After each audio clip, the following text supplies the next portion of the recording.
ঢাকা কাকরাইলে একটা হোটেল ছিল, ওই হোটেলে আমি কিছু মেয়েদের নাচ শিখাইতাম।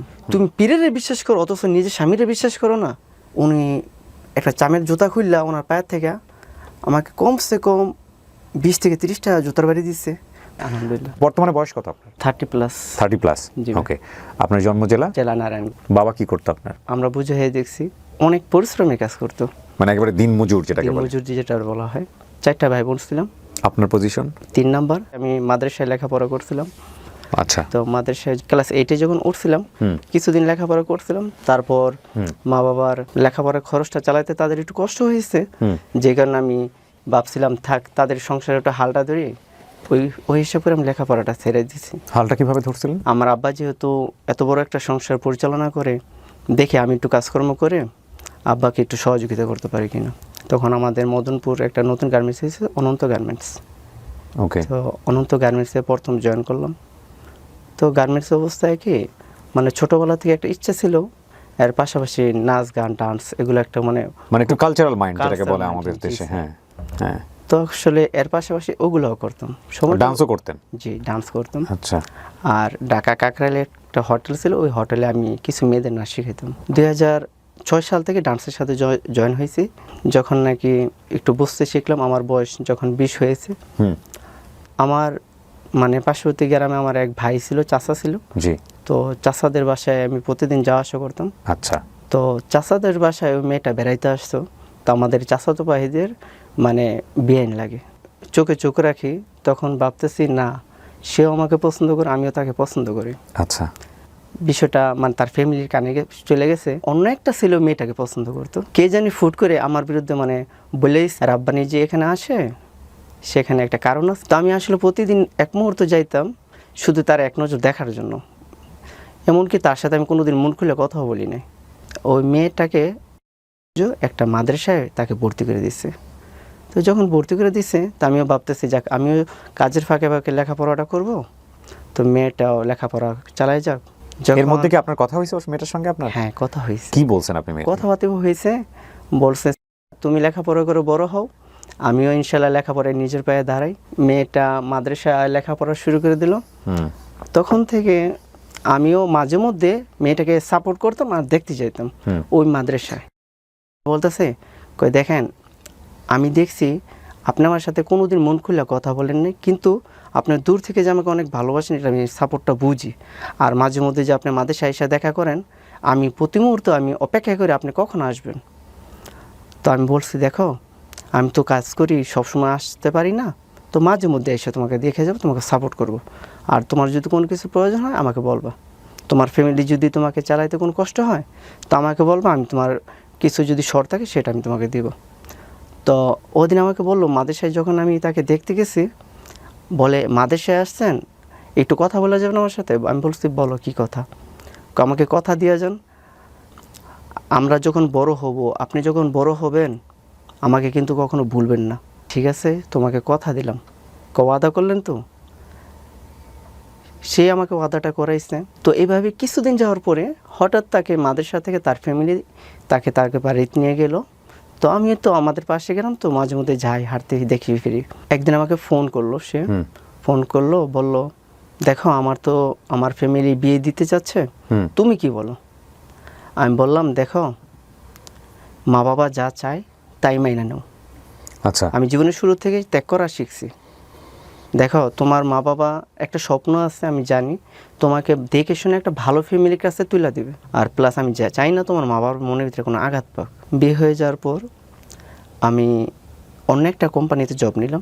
আপনার জীবনের প্রথম লাভ এটা, রাইট? জি তো স্যার। এই বিয়ে হয়ে যাওয়ার পর আপনার মানে কষ্ট হচ্ছিল না, খারাপ লাগছিল না নাকি? হ্যাঁ, অনেক খারাপ লাগছিল।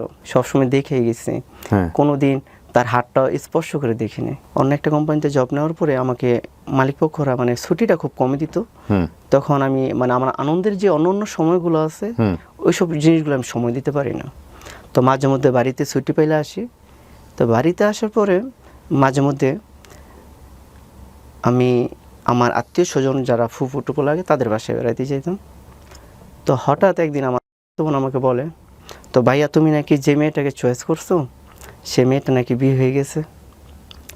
আমি বললি তুমি কীভাবে জানো? কয়েক সময় তার সাথে আমার বন্ধুত্ব ছিল। ভাইয়া তোমার একটা কথা বলবো। আমি বলছি বল।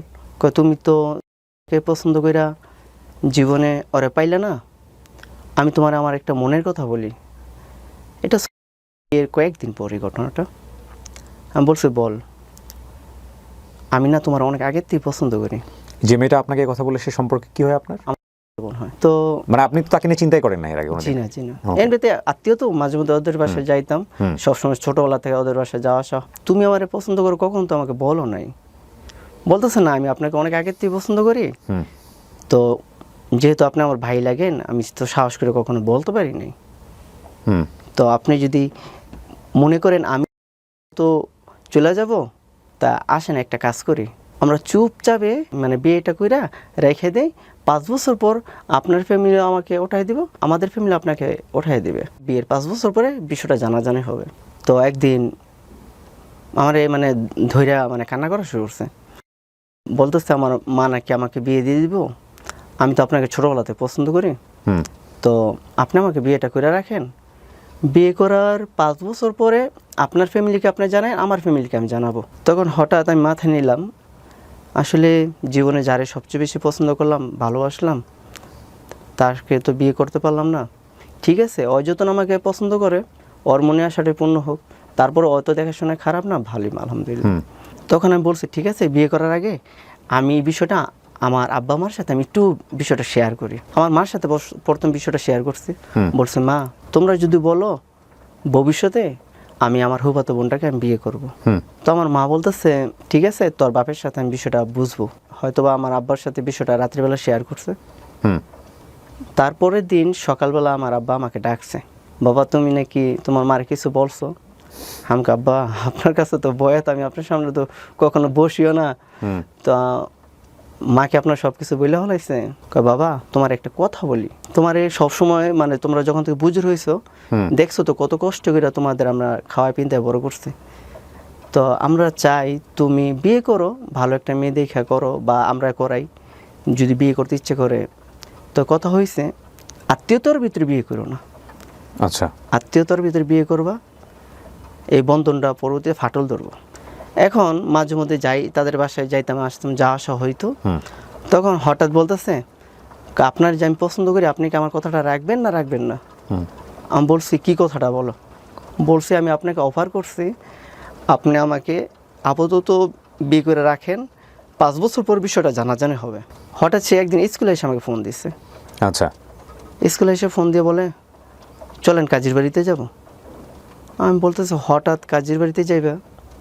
বলতেছে হ্যাঁ কাজ আছে, কাজীর বাড়িতে যাব, প্রয়োজন আছে, চলেন। মানে আপনাকে এর আগে কিছুই বলে না এসে? জি না। ওকে। তো বলতেছে যত যাবতীয় যা খরচ হইব আমি দিব, আপনি কোনো টেনশন করবেন না। আচ্ছা। তো আমি বললাম আমি টেনশন করব না, বিয়ের লাইফটা তো আমার তো এখানে ভাবার একটা বিষয় আছে। বলছে না আজকে যদি বিয়ে না পড়াইতে পারেন, তো আমাকে যদি অন্য জায়গায় বিয়ে পড়ায় রাখে, তা আমার মনে আসাটা আর পূর্ণ হবে না। আমি বললাম আচ্ছা ঠিক আছে, তো বিয়েটা পরে রাখবো, তোমার সাথে কথা আমার এটাই ওয়াদাবদ্ধ থাকবে, আমার ফ্যামিলিকে তুমি 5 বছর আগে বিষয়গুলো জানাইও না, আর আমিও তোমার ফ্যামিলিকে বিষয়টা জানাবো না, দুইজনে পার্সোনালভাবে চুপচাপ বিয়ে করে রেখে দেবো। আপনি যখন বিয়ে করতে যাচ্ছেন তখন আপনার বয়স 20 বছর? 20.5। মানে 20 বছর হয়ে 21 বছরে পড়েছে। মেয়েটার বয়স তখন ছিল আপনার 15 হবে। 15 বছর। জি। যে কাজের কাছে আমরা গেলাম, ওই আঙ্কেল বিবাহ পড়াইতে অনিচ্ছুক, মানে ইচ্ছুক না। আচ্ছা। ওই আঙ্কেল সম্পর্কে আমাদেরই আত্মীয়তার মাধ্যমে চাচা হয়। আমি বললাম চাচা আমরা যেহেতু বিয়েটা আমরা 5 বছর পরে জানাজানি করব, আপনি আপাতত বিয়েটা পরে রাখেন, পরবর্তী দিয়ে আমাদের ফ্যামিলি আত্মীয় স্বজন সবাইকে নিয়ে আমরা কাবিনও করব। তখন বলতেছে না কাবিন ছাড়া কি বিয়ে হয়, কাবিন করলে এখন থেকে করে নাও। তো ঠিক আছে তোমার ফ্যামিলি ওর ফ্যামিলি আমি দুইটা মেনটেন করবো না, আগে দেখো দুইজনের ফ্যামিলিকে মানাইতে পারবা কিনা। ওর মেয়েটা আমাকে বলতেছে না আজকে যেহেতু আমরা আসছি, আজকে আমরা এখানে বিয়ে যদি না করতে পারি অন্য জায়গায় হলে বিয়ে করব। তো কাজী আঙ্কেল বলতেছে ঠিক আছে, তো আমি আপাতত বিয়েটা পড়ায় রাখি, তো তোমার 21 বছর পূর্ণ হইতে কিছুদিন বাকি আছে, কিছুদিন পরে তোমার বিয়েটা রেজিস্ট্রেশন করব। আমি বললাম আচ্ছা ঠিক আছে। তো আমাদের বিয়ের তারিখটা হচ্ছে 11 তারিখ 11 মাস 2010 সাল। বিয়ে করার পরে সে তার বাড়িতে চলে গেল, আমি আমার মতো আমার বাড়িতে চলে আসলাম।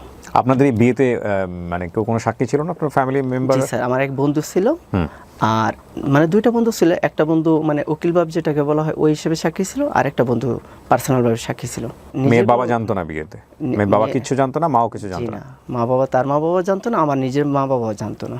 বিয়ে পড়ানোর 10 দিন পরেই কুরবানি ঈদ, সে আমাদের বাড়িতে চলে আসছে হঠাৎ, কোনো বলা নেই। এর আগে কি আসতো আপনার বাড়িতে? এমনি তো মাঝে মধ্যে মামার বেড়াতে বাড়িতে আসতো? বেড়াইতে আসতো। কিন্তু এই আশা কেমন ছিল? হঠাৎ করে এমনি বেড়াতে আসছে? হঠাৎ করে বেড়াতে আসছে, কিন্তু সাইড ব্যাগে করে 2 সিট জামা নিয়ে আসছে। আচ্ছা। তো আমি বলতেছি, তুমি যে জামা নিয়ে আসছো, তো হঠাৎ ঈদের দিন জামা নিয়ে আসছো কেন, আমাদের বাসায় কি থাকবা নাকি? কয় না, আমি না একবারের জন্যই চলে এসছে। আমাকে এটা কি বলে, একবারের জন্য চলে আসছে? যদি বাড়ি ফ্যামিলি জানে আমার অবস্থায় কি হইব, তোমার অবস্থাটা কি হবে? কারণ আমি যে তোমাকে বিয়ে করছি, আমার ফ্যামিলিকে তো আমি জানাই নাই। তুমি কি তোমার ফ্যামিলিকে জানাইছো? কয় না, জানাই নাই, টের পেয়ে ফেলাইছে। টের পেয়ে ফেলছে? হ্যাঁ। আচ্ছা। সে আমাকে বলতেছে টের পাইছে। আমি তো চাচ্ছি আমার ফ্যামিলি 5 বছর পরে জানুক বিষয়টা, আর আমি চাই তোমাকে আনুষ্ঠানিকভাবে সসম্মানে তোমাকে নিয়ে আসবো। বলতেছে না, আমি এখন বাড়ি থেকে ঈদের দিন প্রস্তুতি নিয়ে আসছে, আপনার সাথে আমি কোথাও চলে যাব। আপনি যদি আমাকে না নেন তাহলে আমি সুসাইড করব। আচ্ছা। তো আপনার বাড়িতে এসে বলতেছে? আমাদের বাড়িতে এসে বলতেছে। তো আমাদের গ্রাম আর তাদের গ্রাম মানে পার্শ্ববর্তী গ্রাম, যখন বলছে এই যে মেইন রোড পার হয়ে আসছে, যদি আমাকে এখন ফেরাই দেন তো আমি মেইন রোডেই সুসাইড করব। ওকে। আমি তাকে অনেকবার ঈদের দিন, যেহেতু আমাদের বাসায় তাকে খাওয়া দাওয়া করেছি, আমি অনেক পার্সোনালভাবে তাকে আমার রুমে নিয়ে অনেকবার সুন্দরভাবে বুঝেছি। আমাকে দেখো, তুমি এইভাবে পাগলামিটা করো না, যদি এইভাবে পাগলামি করো, আমারও একটা কাজের লাইফ আছে, আমি চাইতেছি নিজের পায়ে দাঁড়াইয়া তোমার সাথে আমি মানে ভালোভাবে ঘর বাঁধবো। সে বলতেছে না, আমার কথা একটাই, আমি যেটা বলবো সেটাই করবো, নয়তো আমি সুসাইড করব। হঠাৎ মাথায় আসলো, আমার বড় ভাই বিয়ে করার পরে উনি মিরপুর থাকতো, মিরপুর 10-এ শেওড়াপাড়া, ওইখানে থাকতো। আমি তাকে নিয়ে ঈদের দিন ওই মিরপুর চলে গেলাম। আচ্ছা। তো ভাবি তো ওকে চিনে ভালো কইরা, তো ভাবি মনে করছে তাকে নিয়ে আমি ভাবির বাসায় বেড়াইতে আসছে। তো ভাবি বলতেছে, কিরে ভালো আছোস? আমাকে হ ভাবি ভালো আছি। কয় মানে আমার ওয়াইফের নাম তো, বলতেছে তুই তুই একবার বউ সাজা নিয়ে আইসস, কর যে বউর মতন দেখা যায়। আমি কই ভাবি, তোমার সাথে বিষয়টা আমি খুইলা বলতেছি, আগে পানি দাও, পানি খেয়ে নি। তো আজকে সত্য কথাটা বলে দিই, হয়তো বা কী সাথে কী হয়ে গেছে আমি বুঝতে পারতেছি না। তো আমরা চুপচাপে বিয়ে করে রাখছি, চাচ্ছিলাম তোমাদের জানায় শোনা 5 বছর পরে আনুষ্ঠানিকভাবে আমরা বিষয়টা তাকে ওঠায় নিয়ে আসবো। এখন ভাবি সে তো আমাকে চাপ দিয়ে আজকে তোমাদের বাড়িতে নিয়ে এসে পড়ছে। এখন আমার ফ্যামিলি যদি, আমার বাবা যে রাগী মানুষ, খুব সহজ সরল, খুব রাগীও, উনি যদি জানে আমি বিয়ে করে ফেলেছি, এখন হঠাৎ ভাবি আমাকে মাইরেই ফেলাইবে, আমার তুমি সামলাও যেভাবে পারো। তো ভাবি আবার আমার ভাইকে ফোন দিল, বলতেছে তুমি কোথায়? আমি বাইরে আছি। তোমার ছোটো ভাই আসছে, সাথে শান্তা আসছে, তো তুমি যেখানে আসো বাড়িতে আসো। তো ভাইয়া যখন বাড়িতে আসছে, ভাবি ভাইয়ের সাথে বিষয়টা শেয়ার করলো, বলল দেখো হয়তো এই কাজটা করে ফেলাইছে, এখন কি করা যায়? এখন ভাই বলছে ঠিক আছে, ছোটো ভাই যেহেতু ভুল করে ফেলাইছে, যেভাবে সমাধান করা লাগে সেভাবে সমাধান করব। বিয়ের কতদিন পরে ঘটনা এটা? বিয়ের 10 দিন পর। মাত্র 10 দিন? যেখানে 5 বছরের কমিটমেন্ট ছিল সেখানে 10 দিনের দিন সে আমার বাড়িতে উঠে গেছে স্যার। আপনার দোষগুলোও বললেন? জি জি, যেগুলো একপাক্ষিক বক্তব্য, তো এগুলোতে দেখা যায় শুধুমাত্র যে অপর পক্ষের দোষ আসে। হ্যাঁ, আপনি নিজের দোষগুলো বলেন, কোনো কিছু লুকাই না, ঠিক আছে? হ্যাঁ, সব সময় নিজের অপরাধ। আর এখানে একটা জিনিস মনে রাখবেন, আমাদের ডিসক্লেমারে কিন্তু স্পষ্টভাবে বলে দেওয়া আছে, যে কোনো লাইফ স্টোরিতে যে কোনো একজন বক্তব্য দিচ্ছে মানে এটা একপাক্ষিক বক্তব্য, সুতরাং এই বক্তব্যকে কোনোভাবে এভিডেন্ট হিসেবে নেওয়া যাবে না। এবং যখন কোনো একজন মানুষ, আমি যদি আমার নিজের লাইফ স্টোরি বলি, দেখবেন যে আমি আমাকেই হিরো বানানোর চেষ্টা করবো, আর আমার জীবনে কোনো দোষ নাই, সব দোষ আমার সারাউন্ডিংয়ের। বিষয়টা এরকমই হয় গল্প বলার ক্ষেত্রে, বাট সেদিক থেকে এটাকে সম্পূর্ণ নিউট্রাল স্টোরি বলা যাবে না, কখনোই সেটা সম্ভব না। জি বলেন। তারপরে তো ভাইয়া যে ফ্ল্যাট বাসাটায় থাকতো, ওই ফ্ল্যাট বাসাটা ভাইয়া দেখাশোনা করতো। ভাইয়া ওই ফ্ল্যাট বাড়িটার দেখাশোনার দায়িত্বে ছিলেন। তো ওই ফ্ল্যাট বাড়িটা প্রায় 11 তলা ছিল। তো ভাইয়া তো নিচতলায় থাকতো, ভাবি নিচতলায় থাকতো। ঠিক মাগরিব সময় সে ছাদে যেয়ে উঠছে। তো ভাবি বলতেছে, যেহেতু বিয়ে করছো নতুন বউ, এই মাগরিবের সময় তার ছাদে থেকে নামাও, আর ছাদে যেহেতু বাউন্ডারি নাই, হঠাৎ যদি মাগরিবের সময় পুরো টুরে যায় বিপদ হবে, তার মাগরিবের সময় তার ছাদে থেকে নামাও। এখন তাকে আমি বললাম তুমি ছাদেতে নেমে আসো, বলতেছে কয় যতক্ষণ আমার মনে চাইবো ততক্ষণ আমি সাথে থাকবো, তোমারটা তুমি নিজে নিচে যেয়ে বসে থাকো। মানে আপনি এমন কি বলছেন যে সে ছাদে উঠে গেছে? না কিছু বলা রাগারাগি কিছু হয় না? জি না কোনো রাগারাগি হয়নি। তারপর তখন আমি মানে মনে মনে একটা জিনিস ভাবতেছি, আজকে তার আমার প্রথম সাক্ষাৎকার, সে আজকে প্রথম দিনে আমার সাথে তেরামি করতেছে, মানে আমার ভিতরে কেমন জানি খুব কষ্ট লাগতেছে। তখন মানে ওরা বারবার বুঝিতেছি, প্লিজ চলে আসো, নিচে আসো, যদি তোমার কিছু কষ্ট থাকে বা কোনো কিছু বলার থাকে বাবির সামনে এসে বলো, বা আমার যদি কোনো ভুল ভ্রান্তি থাকে তুমি বাবির সামনে এসে বলো। কয় না ভাবতেছি বাড়ি থেকে আমাকে মানে খুঁজবো, আমি তো বললে আসিনি। আমাকে ঠিক আছে, বাড়িতে আমি বাবির সামনে যাই, বাবিরে দিয়ে আমি তোমাদের বাড়িতে ফোন দেওয়া হইতেছি তোমার যাতে না খুঁজে। তখন তারপরও সাদে থেকে নামে না, প্রায় এশারের সময় হয়েছে, তখন অনেক বুঝে শুনে তাকে সাদে থেকে নামাইছে। আমার ভাবি ওকে বলতেছে কি গো তুই এমন তেরামি করস কেন? বলতেছে ভাবি ভালো লাগে না তাই ছাদটায় দেখলাম আকাশের আবহাওয়াটা কীরকম। তখন বলতেছে ভাবি দেখো, যেহেতু ভুলটা দুজনই করছো, দুজনে শুধরে নিও, আমার দেবরটা খুব সরল সহজ সোজা, তারে তুমি কষ্ট দিও না। আমার ভাবি বুঝে শুনে তাকে আমাকে আলাদা মানে রুমে দিছে রাত্রেবেলা। এখন মানে আমার ভিতরে মানে খুব কষ্ট লাগতেছে।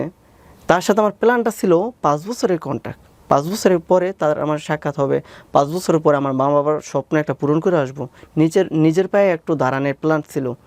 এখন সে তো আমার সব কিছু প্ল্যানগুলোই মানে এক মুহূর্তে নষ্ট করে ফেলাইলো। তখন আমি ওরে বুঝাইতেছি দেখো আগামীকাল আমরা দুজন বাসায় চলে যাব, দেখো তোমাকে বুঝে শুনে আমার ভাইয়া তোমাদের বাসায় দিয়ে আসবে, আমি আমার বাসায় থাকবো। ও বলতেছে না আমি তোমাকে ছাড়া এক মুহূর্ত থাকবো না।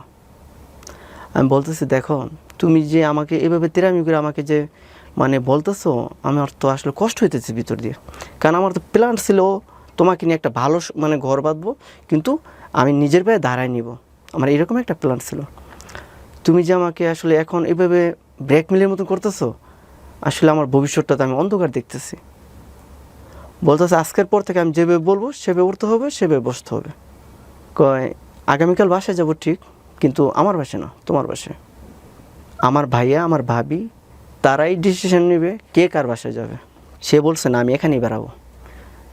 ঈদের পরের দিন আসতে পারিনি, তার 2 দিন পর আমাদের বাড়িতে আসছি। আসার পরে বিষয়টা জানাজানি হয়ে গেছে। তো আমার আব্বা মানে এত বড় একটা কষ্ট মনের ভিতরে নিয়েছে, বলছে তোরে বাবা আমি এত আদর করি ছোটোবেলা থেকে, তুই আমার মনটা এমনভাবে ভাঙছস, তারপর দোয়া করি তুই সুখে থাক, কিন্তু আমার একটা স্বপ্ন ছিল তোরে নিয়ে, আপাতত মেয়ে গো বাসায় যাইতে বল, বিষয়টা আমরা মুরব্বীরা বইসা দেখতেছি। তো আব্বার চোখের পানিগুলো দেখে ওই দিন অনেক কষ্ট লাগছে। ওই মেয়েটা আমাদের বাড়ি থেকে তারপরও যাইতে রাজি না, বলতেছে না এখন যদি আমি আমাদের বাড়িতে যাই আমাদের ফ্যামিলি আমার মা আমাকে মারধর করবো। আমি বলছি দেখো আমার বাবা মা এনবিতে মাইনা নেন, আমার ভাইয়া ভাবি বুঝে শুনে অনেক কষ্টের পরে তাদেরকে একটু আয়াতে আনছে। আমার বাবার চোখের পানিগুলো তো তুমি আজকে দেখছো, আমার বাবা আমার চোখের সামনে জীবনও চোখের পানি ফালায় নেই, তো তুমি প্লিজ বাসায় যাও। অনেক বুঝে শোনানোর পরে বাসায় গেছে, কিছুদিন পরে তাকে ওঠাই দেবে, মানে একটা ছোটো অনুষ্ঠান করে তাকে আমার কাছে ওঠাই দেবে। ওঠাই দেওয়ার কিছুদিন আগে সে আবার আমার বাসায় চলে আসছে। সে বলতেছে কয় না আমাদের ফ্যামিলির কোনো অনুষ্ঠান করার দরকার নেই, খরচপাতি করার দরকার নেই, আমি এমনিতেই তোমার বাসায় চলে এসে পড়ছি।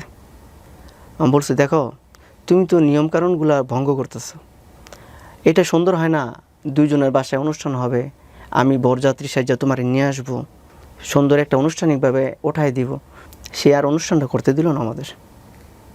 2 দিন পর যখন বাসায় আইসা পড়ে আমার আব্বা মা বলছে ঠিক আছে ওর কথাই সবসময় থাক।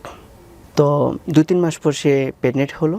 যখন বাচ্চা হয়েছে তো তার সাথে আমার একটা প্ল্যান ছিল, আমি দিনের রাস্তায় একটা চিল্লা দিতে যাব। যখন নাকি আমি 48 দিন পার কইরা আমি আমার বাড়িতে ফিরলাম, তখন স্যার হঠাৎ মানে আমি চিল্লা যাওয়ার আগে যেরকম একটা সুন্দর ভালো ব্যবহার দেখছি, হঠাৎ মানে দেখি তার মানে একটা রং ব্যবহার হয় চলে আসছে তার ভিতরে, ব্যাপারটা চেঞ্জ হয়ে গেছে। যখন আমি বাড়িতে আসছি তাকে আমি বলতেছি দেখো তুমি তো অনেক সুন্দর করে আমার সাথে কথা বলতা, এখন হঠাৎ ব্যবহারটা এবার রং করতেছো কেন? কই দেখেন মনে কিছু নিয়েন না, আপনি তো চিল্লে যান নাই, আপনি বিয়ে করে অন্য জায়গায় যে সময় কাটাইছেন এটা আমি জানি। সন্দেহ করেছে আপনাকে, একটা সন্দেহ করেছে। আমি কই দেখো আমি তো আমাদের দেশের মানুষের সাথে সবার সাথে চিল্লে গেছি, আমাদের অনেক ব্যবসায়ীদের সাথে চিল্লে গেছি। তো তুমি এক কাজ করো, সব ব্যবসায়ীদের জিজ্ঞেস করো, ময়মুরব্বীদের জিজ্ঞেস করো, একটু যাচাই বাছাই করো আমি গেছি কিনা, বা আল্লাহ রাস্তা থেকে আইসা তো কেউ মিথ্যা কথা বলে না। আমি সত্যিই চিল্লে গেছিলাম। অগবাড়িতে একটা বন্ড পীর আসলো, ওই বন্ড পীরটারে আমি বলছিলাম চলেন মুরব্বী নামাজ পড়বেন। উনি রাগ করে ফেলেছে আমার সাথে সাথে সাথে। আমি যখন বলছি চলেন নামাজে যাবেন, উনি আমাকে বলতেছে নামাজ পড়লে গেলে সব হয়, শুয়ে শুয়ে জিকির করে জুমার নামাজে বেশি সব পাওয়া যায়। আমি কি কথাটা আপনি একদমই রং বলছেন, জুমার নামাজ বিতর্ক হয়েছে তার সঙ্গে আপনার। হ্যাঁ, তারপর দিয়ে কত তর্ক বিতর্কের পরে তুমি যে বিয়ে করে আসছো আমার সাথে তর্ক বিতর্ক করতেছে। আমি বিষয়টা জানি, আমাকে পীরে সব দেখছি এগুলা। এই পীর সেই পীর? জি। ওকে। তুমি পীরের বিশ্বাস করো অথচ নিজের স্বামীরে বিশ্বাস করো না, আপনি আমার বাসা থেকে চলে যান। তখন জামাত থেকে আসছে তো 2-1 দিন পর পর শুধু খালি বাচ্চাটা দেখতে মনে চায়, যেহেতু আমার ছেলে বাচ্চা তখন কোথায়? আমার ওয়াইফের দ্বারে। আমার ওয়াইফ তখন শ্বশুর বাড়িতে, ওকে। বাচ্চা হওয়ার পরে শ্বশুর বাড়িতে ছিল। যখনই মনে চাই তো বাচ্চাটা দেখতে যেতাম, তখনই আমার সাথে খারাপ ব্যবহার করে। আমাদের পীরে স্বপ্নে দেখছে। আমাকে কী স্বপ্নে দেখছে তোমাদের পীরে? আমাদের পীরে স্বপ্নে দেখছে আমার এই বাতে এই কাপড়ে দিন যাবে না, আপনি এক কাজ করেন, আপনার রাস্তা আপনি দেখেন, আমার রাস্তা আমি দেখব। আমাকে শোনো, তুমি যে পীরের কথাটা বিশ্বাস করলা, পীরে কি এরকম স্বপ্ন দেখে এত ভালো পীর এটা পারে না তোমার আমার সম্পর্কটা আরও গভীর করে জোড়াই দিতে? সেটা পারে না। তখন আমাদের গার্জেনকে দিয়ে চাচ্ছি তাকে আমাদের বাড়িতে নিয়ে আসা পড়ার জন্য। আমি বলছি না, ওইখানে তো আমার ওয়াইফ থাকলে তো দেখা যায় দিনের পর দিন চেঞ্জ হয়ে যাচ্ছে, সে আসবে না। গার্জেন 1বার 2বার 3বারের মাথায় যেয়া তাকে অনেক বুঝে শোনায় আমাদের বাড়িতে নিয়ে আসছে। প্রতি রাতে আমার একটা কথাই খালি কানের ভিতরে আওয়াজ করে, আসলে না তোমার সাথে না আমার সংসার টিকবে না। আগে যদি তার সময় একটু কম দিতাম, তখন থেকে আমি সময় তাকে বেশি দিতাম। আমার বাচ্চা হওয়ার পর থেকে তুমি যা চাইবে তুমি তাই পাবে, তুমি বাচ্চাটার মুখের দিকে তাকায় সংসারটা যাতে না ভাঙে ওই দিকে একটু খেয়াল রাখো প্লিজ। পীরে যে স্বপ্ন দেখছি, আমাদের ফ্যামিলিতে সবাই পীরেকে খুব মানে, আর পীরের কথাটা আমাদের ফ্যামিলি কেউ ফালাইতে পারবো না।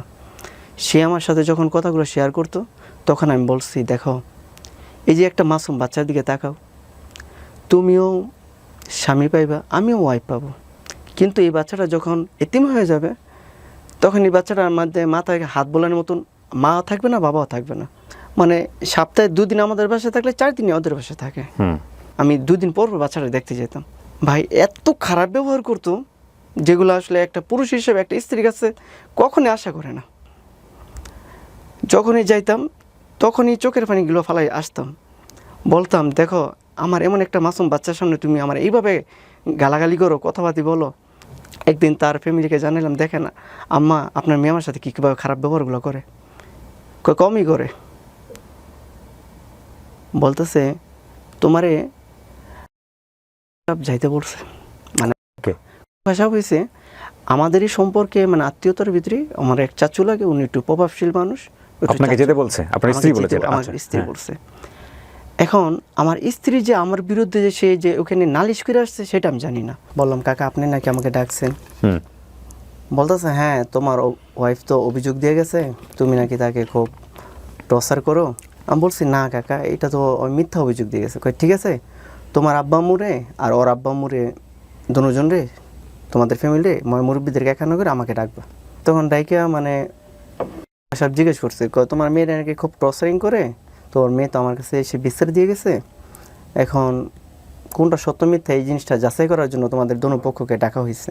চাচু অনেক ভালো, তো আমাকে ডাক দিয়ে বলতেছে এই নাও তোমাকে দিলাম 5,000, মেয়েকে দিলাম 5,000, এই যে আমি আজকে বিচার করলাম, উভয় পক্ষ 2জনকে 10,000 টাকা দিলাম, 2 ফ্যামিলি 2জনকে দাওয়াত করে আইন না, দোনো ফ্যামিলি খাওয়া দাওয়া করে সুন্দরভাবে মিলমিশভাবে খুব সুন্দরভাবে চলবা। তো চাচুর বিচারগুলো খুব সুন্দর। তখন আমরা দোনো ফ্যামিলিকে দাওয়াত করে আবার খাওয়াইলাম। খাওয়ানোর 2-4 দিন পরে ওই চাচুর কাছে কাকার কাছে আমার ওয়াইফ যে আবার বিচারে দিছে, বলতেছে তোমার যাইতে বলছে তুমি দেখা করবা। বলতেছে কাকা কয়েকদিন আগে আমাদের বিচার আচার করলো, তারপরে খুশিয়া তোমাকে আমাকে 10,000 টাকা দিল, আজকে আবার কেন যেতে বলছে? আমার মনে হইতে খুব খারাপ লাগতেছে, কাকা কেন আমাকে যেতে বললো? সে উল্টাপাল্টা কী বললে আসলো কাকার কাছে যায়। আমি যখন কাকার বাসায় গেছি, দেখি উনি একটু বিজি কাজ করতেছে উনি বাসায়। বললাম কাকা আপনি নাকি আমাকে আসতে বলছেন? তো ওনার সামনে যখন আমি যা দাঁড়াইছি, উনি একটা চামের জুতা খুললা ওনার পায়ের থেকে আমাকে কমসে কম 20 থেকে 30 টাকা জুতার বাড়ি দিচ্ছে, কোনো জিজ্ঞেস করলো না। আমি না মানে জুতার বাড়িগুলো খাইয়া মানে অকর্মা ঠকেই গেলাম সবার সামনে? মানে ওনার বাড়ির ফ্যামিলি মেম্বারদের সামনে, সবার সামনে যখন জুতা দিয়ে বাইরে এলো না, আমি মানে আশ্চর্য গেলাম। বললাম কাকা আপনি তো আমার অনেক আদর করেন ছোটোবেলার থেকে, ডাক খোঁজ দেন, কাকা আপনি আমার মারলেন কারণটা কি? কয়েকদিন আগে তোর বিচার আচার করে তোকে 10,000 টাকা দিলাম, দোনো পক্ষের দাওয়াত করে খাওয়াবি, আবার ওয়াইফরে কেন কষ্ট দিস? তখন আমি বলছি কাকা আপনি যে আমার জুতা দিয়ে এতগুলো বাড়ি দিচ্ছেন, আমার মনের ভিতরে কাকা কোনো কষ্ট নেই, কিন্তু আমার একটা কষ্ট কাকা, আমার জানতে ইচ্ছে করতেছে কেন আমারে মারছেন। তখন বলতেছে তোর ওয়াইফরে নাকি তুই খাওয়া পিন্তার কষ্ট দিস, এই অভিযোগটা আমার কানে দিয়ে গেছে। আমি বলছিলাম কাকা আপনি উভয় পক্ষ দুজন থেকে যাচাই করে তারপর বাড়িটা দিলে আমার গায়ে লাগলিল না। তো উনি আবার আমার পরবর্তী দিয়ে আমাকে মাথা হাত বলাই দিয়ে বলতেছে ঠিক আছে তোর ওয়াইফের কথা শুন না, কাজের ব্যস্ততার মাঝে মাথাটা ঠিক ছিল না, তোরা ডাইকাই না তোর জোতাদা বাড়িগুলো দিলাম। পরবর্তী বলতেছে তুমি এইগুলো কেন চাষের কাছে মিথ্যা কথা বলে আমাকে জোতাদা বাড়ি খাওয়াইছো? কয় তুমি আপোষ আমাকে ছাড়ো না, আমার তো তোমার সাথে তো পোল্ট্রি লুইতে হইব। আমি কই এইভাবে মানুষের দিয়ে অপমান করাইবে, মানুষের দিয়ে জোতার বাড়ি খাওয়াইবা? আমি কি অপরাধ করছি? আমি তো তোমার দিন রাত বুঝাইতেছি আমার সন্তানটা এতিম হয়ে যাবে দেখে তোমার কাছে আমি সবসময় ছোট হয়ে থাকি, আর তুমি আজকে এলাকার একটা মান্যগণ্য ব্যক্তির দিয়ে এইভাবে আমার অপমান করাটা তোমার একদম ঠিক হয়নি। তারপরও সন্তানটার দিকে তাকায় ভাইয়া আমি সব কিছু মাইনা নিই। আমার আব্বা বলছে যত কষ্টই বাচ্চাটার কোনো জিনিস যাতে এতিম না হয় ওদিক সবসময় ফলো করবি। এই ঝগড়ার পর থেকে আমি একটু কম যাই তাদের বাসায়। তো একদিন আমার ছেলেকে আমি রাত্রিবেলা দেখতে গেছি, সে এমন মানে নোংরা ভাষায় কথাবার্তিগুলো বলতেছে, জঘন্য ভাষায়।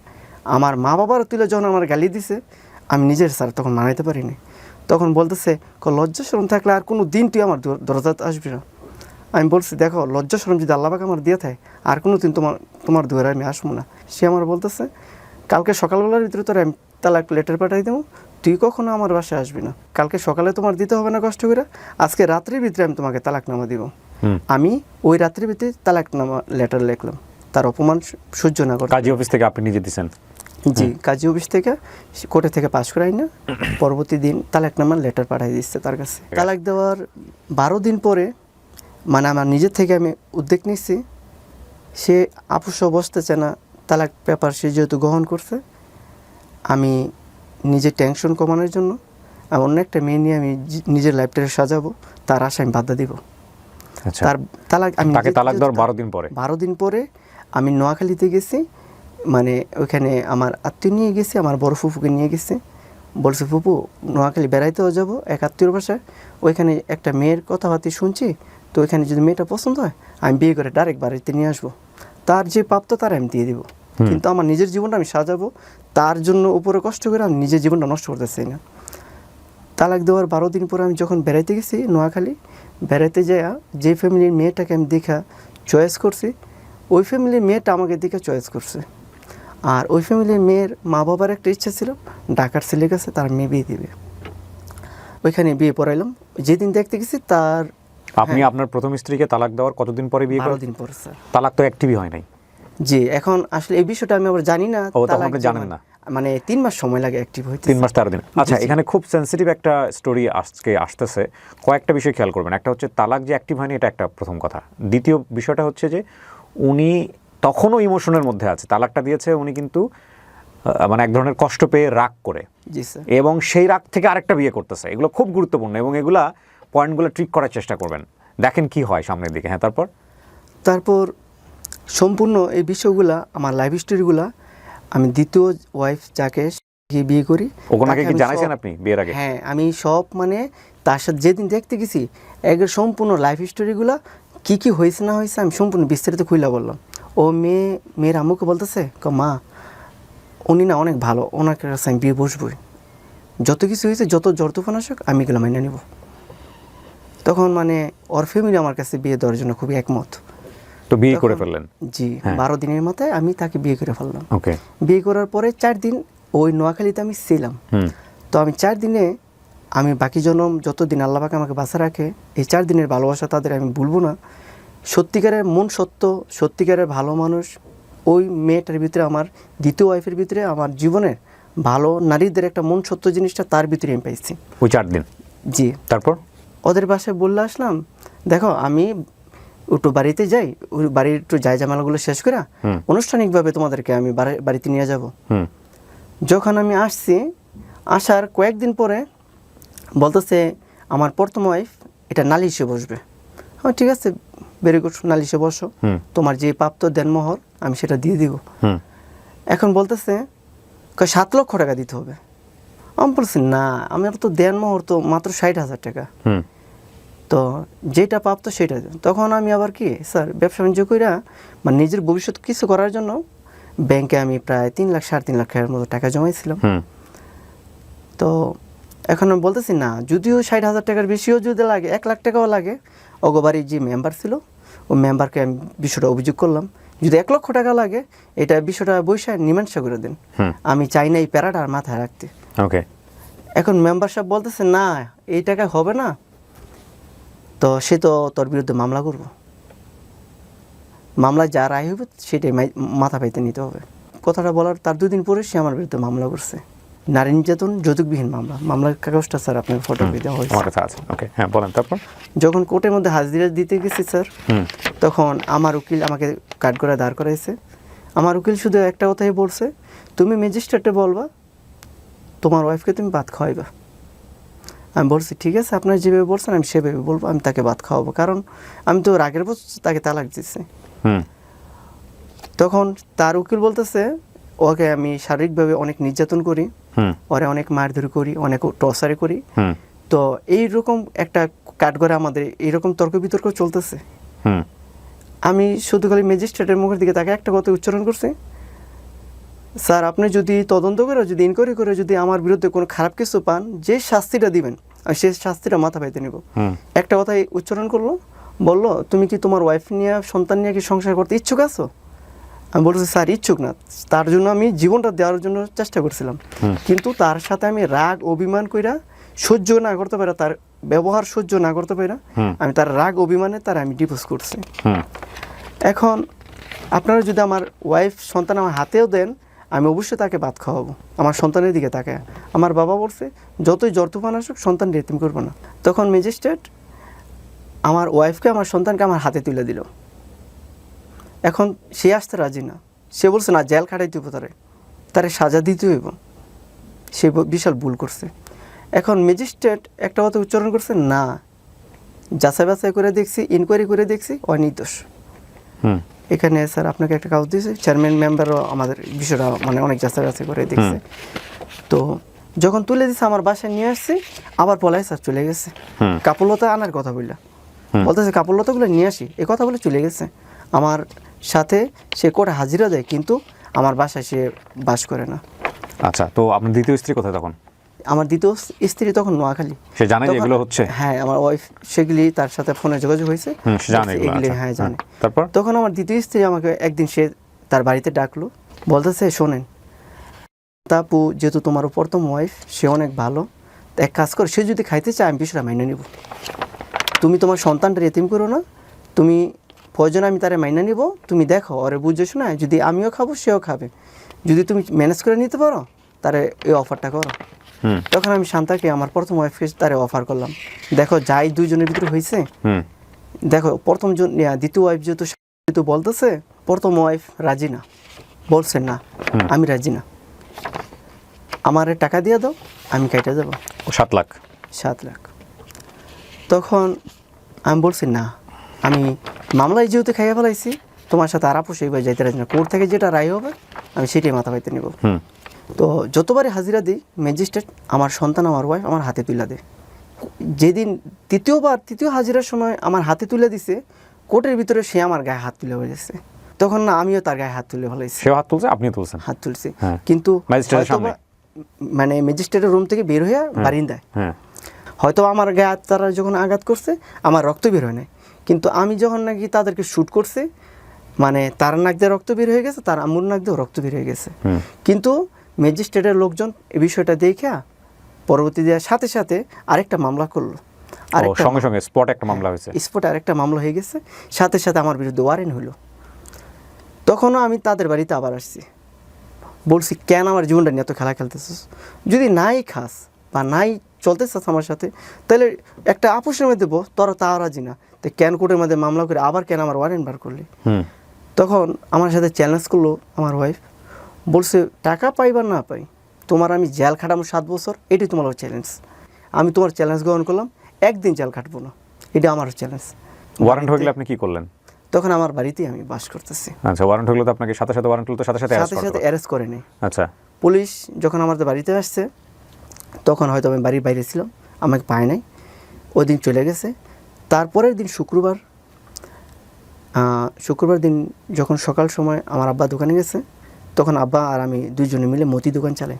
দুপুরবেলা জুমার নামাজ পড়ে আসছে, উনি খাওয়া দাওয়া করবে, তো ওই সময় পুলিশ আইসা, মানে আমার আব্বারই মামাতো ভাই সাথে আসছে, আমার আব্বাকে ধরাই দেওয়ার জন্য পুলিশের কাছে। ও মামলার আসামি আপনার বাবাও ছিল? আমার বাবা। মানে ওখানে হাতাহাতি আপনিও করছেন, আপনার বাবাও করছে? না, ওনারা এখন হাতাহাতি করেন। আমার আব্বার কথা হয়েছে, ঠিক আছে আমি খানাটা খাইতে বসি, খানাটা খাই, আমার যে মামা শ্বশুর সম্পর্কে আমার এই আব্বার ভাই হয়, বলছে না খানা খাওয়ার কোনো সময় দেওয়া যাবে না। তখন পুলিশ সাথে সাথে অ্যারেস্ট করে আমার আব্বাকে ওই দিন রাত্রে, ওই সময় আপনি কই ছিলেন? টাইমে ওই দিন আমি বাসায়। আচ্ছা, যখন নাকি আমার বাবা মানে কোন দোকানে, বাসায়? মানে দোকান থেকে আমাদের বাসা 4 ও আচ্ছা আচ্ছা, আপনার বাবা কোথায় ছিল? আমার বাবা দোকানে ছিল। আর দোকান থেকে অ্যারেস্ট করছে? জি, দোকান থেকে অ্যারেস্ট করছে। আর আপনি তখন বাসা থেকে খবর পেয়ে পালিয়ে গেছেন? আমি বাসা থেকে মানে খবর পেয়ে পাশের বাসায় ছিলাম। এখানে একটা বিষয় আমি বারবার বলি আপনাদেরকে, আমি আবারও বলছি, এটা একপাক্ষিক বক্তব্য। যাকে নিয়ে যেভাবে বক্তব্য দেওয়া হচ্ছে, সেই ব্যক্তি যদি এখানে উপস্থিত থাকতেন তাহলে অবশ্যই বক্তব্য অন্যরকম হতো। সুতরাং একপাক্ষিক বক্তব্যকে কোনোভাবে এভিডেন্স হিসেবে নেওয়া যাবে না। আর এই জন্যেই আমরা উনি যাকে নিয়ে বক্তব্য দিচ্ছেন তার পরিচয় সমস্ত কিছু আমরা এখানে গোপন করছি। আমাদের এখানে মূল টার্গেটটা কি? আমাদের এখানে মূল টার্গেটটা হচ্ছে ওনাকে জাজমেন্টে নেয় না, ওনার জীবনে যে ঘটনাগুলো ঘটেছে সেখান থেকে যদি সেলফ লার্নিং, মানে নিজেদের শেখার কোনো কিছু বিষয় থাকে, সেই বিষয়টাকে আমরা ফাইন্ড আউট করব। সুতরাং এই বক্তব্য বা এই স্টোরি কোনোভাবেই জাস্টিফিকেশনে নেওয়ার সুযোগ নাই। উনি যেটা বলতেছে সেটা 100% সত্য, সেটা আমরা দাবিও করছি না। তখন আমি জানতে পারলাম আমার আব্বাকে দোকান থেকে ধরে নিয়ে গেছে। তখন স্যার দিনটা ছিল শুক্রবার, আমি রবিবার দিন আব্বাকে আমি থানায় দেখতে যাই, মানে থানা থেকে জেলখানায়, আমাদের নারায়ণগঞ্জ জেলখানায় ওনাকে প্রেরণ করে দিয়েছে। তো নারায়ণগঞ্জ জেলখানা রবিবার দিন দেখতে গিয়ে যখন গেছি, তখন আমার নামটা আমি চেঞ্জ করে গেছি। তো আমার নাম রাব্বানী রহমান আকাশ, আমি শুধু আকাশ নামে পরিচয় গেছি। তো আব্বা যখন দেখছি জেলখানায়, আমার আব্বার শুধু খালি চোখের পানিগুলো আমি দেখছি। আমি বলছি আব্বা যত টাকা লাগে আমি কালকের ভিতরে আপনার জামিন দেবো, আপনি চোখের পানি ফেলেন না। বলতেছে কয় আসলে তুই তো অনেক ভালোবাসার মানুষ রে, আসলে তুই কেন আমার দেখতে আসছিস? পুলিশ তো তোরে পাইলে এখন তোরে হাজতে বইরা তোরে অনেক মায়ের দূর করবো, তুই এখন তাড়াতাড়ি বলা। বাবা চাচা উকিল দিরা রবিবার দিন আমার বাবারে জামিন দেওয়াইলাম। সোমবার দিন কোর্টে আমাদের হাজিরা। সোমবার দিন যখন কোর্টে গেলাম, আমিও হাজির হয়েছি। আমার উকিল বলছে তোমার হাজির হইতে হবে, ভাগ্যে যদি জেল থাকে জেল হবে, আর যদি ভাগ্যে যদি ভালো কিছু থাকে তো ম্যাজিস্ট্রেটই বুঝবে কী হয়েছে না হয়েছে। বলছে আজকের পরে যাতে কোর্টের ভিতরে দ্বিতীয় মানে বাকি হাজিরার সময় যাতে কোনো দুইজনের ভিতরে অমিল না দেখে। এখন তারা নিয়ে আসতে বাসায় আসবো, সে আর বাসায় আসলো, সিএনজি থেকে নেমে তাদের বাসায় সে চলে গেল। একই অবস্থা নোয়াখালী থেকে অবস্থানে আমার সাথে ফোনে যোগাযোগ হচ্ছে প্রতিনিয়ত, বলতেছে কোন অবস্থায় আছেন। আমি বলছি দেখো আমার বিরুদ্ধে ওয়ারেন্ট হয়েছে, এখন আমি বলতে পারি না আমার জীবনটা কোন মুহূর্তে কোথায় গিয়ে দাঁড়াবে। রাইট। বলছে আপনি আজকে একটু আসতে হইব আমাদের বাড়িতে। মানে ওর বাড়িতে যাওয়ার পরে বলছে আপনার এক নজর দেখলাম আর আমাদের ফ্যামিলি আপনার নিয়ে খুব আলোচনা করতেছে। আমি বলতেছি কী আলোচনা করতেছে? কয় দেখো আমার আম্মুর সাথে তুমি একটু কথা বলো। তো তার আম্মু আমার বলতেছে বাবা তুমি একটা কথা বলি, মনে কিছু নিও না, দেখো তুমি তো ওরে বিয়ে করে ফাইসে গেছো, এখন তোমার জালি হয় কয় বছর হয় তাও জানি না, আমাদের মেয়েটা এদিক দিয়ে চুপচাপ বিয়ে করে 4 দিন সংসার করে গেলা। আসলে আমরা পুরো অল ফ্যামিলি তোমার অনেক সাপোর্ট করি, অনেক ভালোবাসি, তাই তোমার পরবর্তীতে নেক্সট টাইম সম্পর্ক মানে সময়টা যে কী হইব আমরা ভাইবা কুল পাইতেছি না। তো বাবা তোমার কাছে একটা চাওয়া, তুমি যদি অনুমতি দাও আমাদের মেয়েটা আমরা দেখে শুনে অন্য জায়গায় বিয়ে দিয়ে দিই। এই জিনিসটা স্যার যখন শুনছি যেমন আকাশটা মাথায় বলল, খারাপ সময় যখন আসে চতুর্দিক থেকে আসলে স্যার যদি আমার থেকে ভালো কোনো ছেলে পান তাহলে আপনার সাথীকে দেখে শুনে বিয়ে দিন। তো এইভাবে করতে করতে ঠিক 6 মাস পার হয়ে গেল মামলার। তো ওরা দেখা যেতেছে মানে কোনোভাবেই জেল কাটাইতে পারতেছে না। কোর্টও আমাকে জেল দিতেছে না। ওর এক সময় বিরক্ত হয়ে বলতেছে কি আপোষে আসবো। আপোষে বসলাম, বসার পরে সে ডিসিশন ভাত খাবে না। এখন সে একটা দাবি করছে, আমরা এতদিন মামলা টামলা করছি, অনেক টাকা পয়সা খরচ হয়েছে, এই দাবিটা দিয়ে দিবেন। এখন আমার বাপসা স্যার সবাই ময়মুরব্বীরা ছিল, ওই দিন বলতেছে ওরও তো অনেক টাকা পয়সা নষ্ট হয়েছে, ওর যে এতদিন মানে কোর্টে বোধহয় দৌড়াদৌড়ি করলো, ওর বাপের জেল কাটলো, ডিভোর্স হয়ে আপোষ হলো আপনাদের? হ্যাঁ, আচ্ছা, কিছু টাকা পয়সার বিনিময়ে কত টাকা দিলেন? টোটালিং 50,000 টাকা। এই ঘুরায় ফিরে 50,000 টাকা দিয়ে আপোষ। আমার মামলা আমি উঠাই নিয়েছি, আমিও তার বিরুদ্ধে একটা পরে মামলা করছিলাম, কিন্তু আমার মামলা কোনো কার্যকর হয়নি। আপনি কি মামলা করছিলেন? মানে মারামারি মামলায় কেন আমার উপর তারা আঘাত করছে, আমিও তো তাদের আঘাত করছি। আপনিও একটা মামলা করছেন? আমি একটা নেক্সট মামলা করছি, যখন আমি মামলা করছি তারা সিদ্ধান্ত নিয়েছে মামলা উঠাই ফেলাইবে, কাটাতে কাটা তোলা যেটাকে বলে। আপনি তো এই যে যৌতুকের মামলা যদি মিথ্যা হয়ে থাকে, আপনি তো যৌতুকের এগেনস্টে এই যে মামলাটা আছে এখানে, তার এগেনস্টে কিন্তু মামলা করা যায়, এটা যে মিথ্যা মামলা এটা আপনি জানেন? স্যার আমি আপনার মামলা মিথ্যা কিনা আমি জানি না, বাট মিথ্যা যৌতুক মামলা, নারী নির্যাতন মামলার এগেনস্টে কিন্তু মামলা করা যায়। জি জি, এখন স্যার আমি বর্তমানে এখন জানতেছি, কিন্তু আগে জানতাম না। আগেগুলো জানতেন না? জি না স্যার।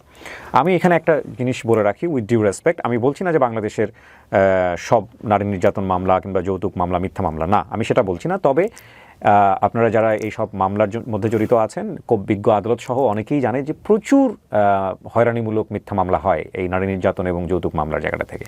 এবং এখানে আপনারা যদি একটু স্টাডি করেন তাহলে আপনারা নিজেরাও জানবেন যারা মিথ্যা মামলা করেন তাদের এগেনস্টেও কিন্তু মামলা করার সুযোগ আছে, এবং এটা আমি যতদূর জানি যে আইনের ধারাতেই আছে। সুতরাং যদি আপনার বিরুদ্ধে মিথ্যা মামলা হয়ে থাকে, ঘাবড়ে যাওয়ার কোনো কারণ নাই। হ্যাঁ, আদালত কিন্তু কারো ব্যক্তিগত সম্পত্তি না, আদালতের কাজ হচ্ছে সুষ্ঠু বিচার। হ্যাঁ, সাময়িকভাবে হয়তো আপনি ক্ষতিগ্রস্ত হবেন, সাময়িকভাবে আপনি হয়তো একটা হ্যারাসমেন্টের শিকার হবেন, কিন্তু আপনি গিভ আপ করবেন না। আপনি অবশ্যই আপনার উকিলের সাথে পরামর্শ করে আপনার বিরুদ্ধে যদি মিথ্যা মামলা করা হয়ে থাকে, আপনি পাল্টা মামলার একটা প্রস্তুতি নেবেন, এবং পাল্টা মামলা যদি করার সুযোগ থাকে আপনি অবশ্যই সে মামলা করবেন, কারণ আপনারও তো অধিকার আছে, আইনের অধিকার পাওয়ার, তাই না? তার দুদিন পর আমার মা বাবার সাথে একটা ডিসিশন নিলাম, আমার যে দ্বিতীয় ওয়াইফ আমি বিয়ে করে নোয়াখালীতে রেখে আসছি তার আমি নিয়ে আসবো। যেদিন আমার ওয়াইফের সাথে আমার ফাইনালি ডিভোর্স ছিল, সেদিন রাত্রে আমাকে একজন ফোন দিয়ে বলতো তো বিয়ে। আপনি মাঝখানে যোগাযোগ রাখেন নাই? হ্যাঁ, যোগাযোগ রাখছি। তো হুট করে কিভাবে বিয়ে হয়? তো আমাকে জানায় না বিষয়টা। আপনার মধ্যে ডিভোর্স হয়েছে? আপনাদের বিয়েটা কিভাবে হয়েছিল? কাগজে কলমে হয়েছে? হ্যাঁ, কাগজ কলমে কাবিনও হয়েছে। আপনি ডিভোর্স দিয়েছেন না তার আগে? আমি তো দ্বিতীয় ওয়াইফের কোনো ডিভোর্স আমি পাইনি, এখনো পাইনি। আপনি তাকে ডিভোর্স দেন নাই? জি না। তো হুট করে এসে বিয়ে বসে গেল? তারপর আমার আসলে কথাটা বিশেষ হলো না, কিন্তু ওই দিন ফোন দিচ্ছি নাম্বার বন্ধ পাচ্ছে, তারপরের দিনে ফোন দিচ্ছি নাম্বার বন্ধ পাচ্ছে। শুক্রবার দিন যেমন আমার প্রথম ওয়াইফের সাথে সব কিছু ডিসমিস হলো, রবিবার দিন আমি সরাসরি নোয়াখালী চলে গেলাম তাদের বাড়িতে, বিকেলে রওনা দিছি, যাইয়া রাত্রে 9টা পৌঁছেছি। এখন যখন সামনে যাই আমি পৌঁছেছি, সে তার সাথে আমার কোনো যোগাযোগ হয় না, সে যেমন আসার জন্য প্রস্তুত হয়ে আছে। আমি যখন যাই পৌঁছেছি, পৌঁছানোর পরে মা চোখের পানি ফেলাইতেছে আমার জন্য। তখন বলতেছি তোমার আমি নিতে আসছি, তখন সে সাথে সাথে মানে বরকাটা পইরা ঢাকা এসে পড়বো। এখন আমি ঢাকায় যখন নিয়ে আসলাম। ও নিয়ে আসছেন আপনি? হ্যাঁ, রাত্রে যে মানে জিজ্ঞেস করেন না তোমার বিয়ে হয়েছে কিনা? না, এগুলো স্যার আমি জিজ্ঞেস করি নাই। কি ধরনের আর কথা এগুলো? বিষয়টা হচ্ছে আমি জিজ্ঞেস কেন করি নাই স্যার, আমি যখন গেছি যাইয়া ওদের বাসায় যে এক গ্লাস পানি খাইছি, তখন সেটি মানে প্রস্তুতি নিতেছে আমার সাথে চলে আসবো, মানে সেও আমার পাগলের মতন ভালোবাসে। তারপর যখন নাকি আমি ঢাকা আসি রাত্রে 3টা বাজে ঢাকা এসে পৌঁছাইছি, সাথী মানে খাটে শুয়ে আছে, আমি নিচে বসে আছি। তখন সাথীকে বলতেছি, সাথী একটা কথা শুনলাম গতকালকে রাত্রে একজনে ফোন দিয়ে এই কথা, মানে 2 দিন আগে রাত্রে ফোন দিয়ে এই কথাটা আমাকে একজনে বলছে, তোমার নাকি বিয়ে হয়ে গেছে, কথাটা কি সত্যি? এখন এই কথাটা যখন আমি তাকে প্রশ্ন করলাম, সে চুপচাপ নীরব হয়ে আছে। আধা ঘন্টা পর সে আস্তের উত্তর দিল কি, হ্যাঁ গত 2 দিন আগে আমার বিয়ে হয়ে গেছে। আমার মাথায় তো মানে পুরো মানে কি বলবো, মানে আকাশটা ভেঙে পড়লো। ওর বাবা নাই? এই মেয়েটার বাবা নাই? বাবা নেই, মেয়েটা অনেক ভালো, তার বাবা নেই। আমি বললাম তো তুমি আমার সাথে আসলা কিসে লেগা? আমি তো আপনারা আমার জীবন চেয়ে বেশি, লাইফের চেয়ে বেশি ভালোবাসি, আমি আপনারা ছাড়া কিচ্ছু বুঝি না। আমি বললাম দেখো সাথী, আমি এতদিন বহুত কষ্টের নৌকা পাইছি, তো আজকে আমি হয়তোবা মুক্তি হইয়া তোমারে নিয়ে আসছি, ভাবছিলাম তোমারে নিয়ে আমি গর্ব বাঁধবো, কিন্তু তোমারও গতকালকে বিয়ে হয়ে গেছে, অর্থাৎ তুমি অন্যজনের হয়ে গেছো। তো তুমি তো আমার বাড়িতে যখন আমি গেছিলাম, তুমি তো এগুলো আমাকে বাইঙ্গা বলতে পারতা। আমি তোমাকে একটা কথা বলি। সাথী বলতেছে বলেন। আমাকে দেখো, আমি এমন একটা ছেলে, আমি চাই না অন্য একটা ছেলে তোমাকে 2 দিন আগে বিয়ে করছে তার লাইফটা নষ্ট হোক, কারণ সে তো নির্দোষ। হুম হয়তো সে আমার জীবনের কাহিনী কিছুই জানে না, হুম সে তো তোমাকে ভালো জানে বিয়ে করছে। তো তুমি যদি আমার সত্যিকারের সাথে অনেক ভালোবাসা থাকো, আমি এখন এই মুহূর্তে তোমাকে গাড়িতে উঠাই দেবো, তুমি বাড়িতে যাইবা। যদি তোমার কেউ প্রশ্ন করে রাত্রে কোথায় গেছিলা, তো তোমার যেহেতু নারায়ণগঞ্জ মামা বাড়ি আছে, তো তুমি বলবা আমি নারায়ণগঞ্জ আমার মামা বাড়িতে গেছি। তো আমার রিকোয়েস্ট একটাই তোমার উপরে, তুমি যদি সত্যিকারে আমার ভালোবাসো, তো আমার কথাটা তুমি রাখো। আপনি যেগুলো বলতেছেন এগুলো কিন্তু সোশ্যাল মিডিয়াতে যাবে, জি স্যার, লক্ষ কোনো লক্ষ মিথ্যা কথা মানুষ দেখবে, 100% উল্টাপাল্টা মিথ্যা কথা বলে কিন্তু আপনার না, জীবন নাজেহাল হয়ে যাবে। স্যার এগুলো Okay. 100% সত্যি। ওকে, হ্যাঁ, তারপর ভদ্রমহিলা কি করছে, চলে গেছে? না স্যার, তখন সে খালি চোখের পানি ফেলাইতেছে। গেছে কিনা শেষ পর্যন্ত এটা বলেন? হ্যাঁ গেছে। ওকে, আচ্ছা। সকালবেলা আমি তাকে গাড়ি তুলে দিয়েছি, সে চলে গেছে। হুম তো যাবার সময় বলতেছে আমাকে কি ম্যানেজ করে রাখা যায় না? আমি বলছি না, আমি চাই না আমার ভাগ্যটা হ্যান তো খারাপ, হ্যান তো খারাপ, আমি চাই না অন্য একটা ছেলের ভাগ্য নষ্ট হোক। না, আপনি তো এটা হলো না তো, আপনার ভাগ্য অন্য ছেলে তো বিয়েই হয়নি আইন মতো, বিধান মতো। এখন স্যার আমি তাকে বলছিলাম আপনি এখানে অতি মানে সিনেমাটিক নায়ক হয়ে গেছেন, হিরো হয়ে বিষয়টা গেছেন হচ্ছে একদম। স্যার, আমি বলছি তুমি যে আমাকে মানে অন্য ছেলের কাছে বিয়ে করছো, আমাকে ডিভোর্স করছো? বলছো হ্যাঁ, শুক্রবার দিন কোর্টে আমাদের বিয়ে হয়েছে, তো আপনাকে কোর্টের মাধ্যমে আমি ডিভোর্স করে পরে বিয়ে বসছে। কদিন আগে ডিভোর্স করছে সে? মানে ডিভোর্স কদিন পরে বিয়ে করছে? ও ডিভোর্স করে সাথে উকিলের মাধ্যমে আমাকে সাথে সাথে ডিভোর্স করে সে নাকি অন্য ছেলের সাথে সাথে না, সাথে এটা বিয়ে তো হয়েছে। ডিভোর্স হয় না, সাথে সাথে ডিভোর্স করে একজনের কাছ আজও থেকে ডিভোর্স পর্যন্ত দিলে তার ডিভোর্স লেটার আমি পাইনি। সেটা বড় কথা নাই, কথা হচ্ছে যে ডিভোর্স হলে এক পক্ষ থেকে, যে কোনো একজন পক্ষ থেকে ডিভোর্স হলে এটা টাইম আছে, টাইম ফ্রেম আছে। সেই টাইম ফ্রেম না যাওয়া পর্যন্ত, এটা আমাদের ধর্মেও আছে, জি না স্যার। যাওয়া পর্যন্ত এটা ডিভোর্স অ্যাক্টিভ হয় না। আমার ডিভোর্স হয় না এটা। আর যে ছেলেটা বিয়ে করছে তারও বিয়ে হয় নাই। তো এখন স্যার আপনারা জানেন তো আমাদের ক্রিকেটার নাসির কিন্তু একটা জি, বড় জি, সমস্যায় এই পড়েছে। problem-ই আমরা জানি না feel এটার করতেছে। সত্য না মিথ্যা, সেটা তো কোর্ট বলবে। জি স্যার, আমি ক্রিকেটার এগুলো নাসির কিন্তু দেখতেছি। এরকম একটা সমস্যায় পড়েছে। এরকম ফিলই করতেছে। হুম। তো আমি স্যার ভাইয়া বিষয়টা মানে ওর কাছ থেকে যখন শুনছি, যাই হোক, আপনি ওকে বিদায় দিয়েছেন, ও চলে গেছে। ও চলে গেছে। হ্যাঁ, পরের দিন সকালবেলা আমি গাড়ি তুলে দিয়ে সে সাথে সাথে বাড়ি চলে গেছে। তার সাথে আমি যোগাযোগটা অ্যাকচুয়ালি বন্ধ করে দিলাম। তাই আমি বললাম আমি তো ডিভোর্স লেটার পাইনি। বলছে সময় মতো পেয়ে যাবেন। তো আজকে দীর্ঘ 12 বছর হয়ে গেছে, এখনও পাইনি। এগুলো টেনশনে অনেকটা অসুস্থ হয়ে পড়ছে। হুম অসুস্থ হওয়ার পরে 6 মাস পর ভাবতেছি একটা দুর্ঘটনা, অ্যাক্সিডেন্ট হয়ে গেছে, নিজের লাইফটাকে কোনোভাবেই নষ্ট না করে দেখি ভালো একটা মেয়ে পাই কিনে বিয়ে শাদী করে নিজের জীবনটা নিজে সাজিয়ে নিব। তখন বয়স কত আপনার? তখন স্যার বয়স আমার 23। 23? জি স্যার। এই 20 বছরের মধ্যে দুইটা 23 বা 24 বিয়ে হলো, এরকম একটা বাচ্চা হলো, তাড়াতাড়ি আবার বিয়ে করা দরকার কি? আজ যাই হোক, হ্যাঁ 23 স্যার, বছর, আসলে কি 24। মানে main আচ্ছা, আপনি ভাবতেছেন, ঠিক আছে, problem ইভালুয়েট feel করা দরকার নেই। হ্যাঁ, তারপর কি হলো?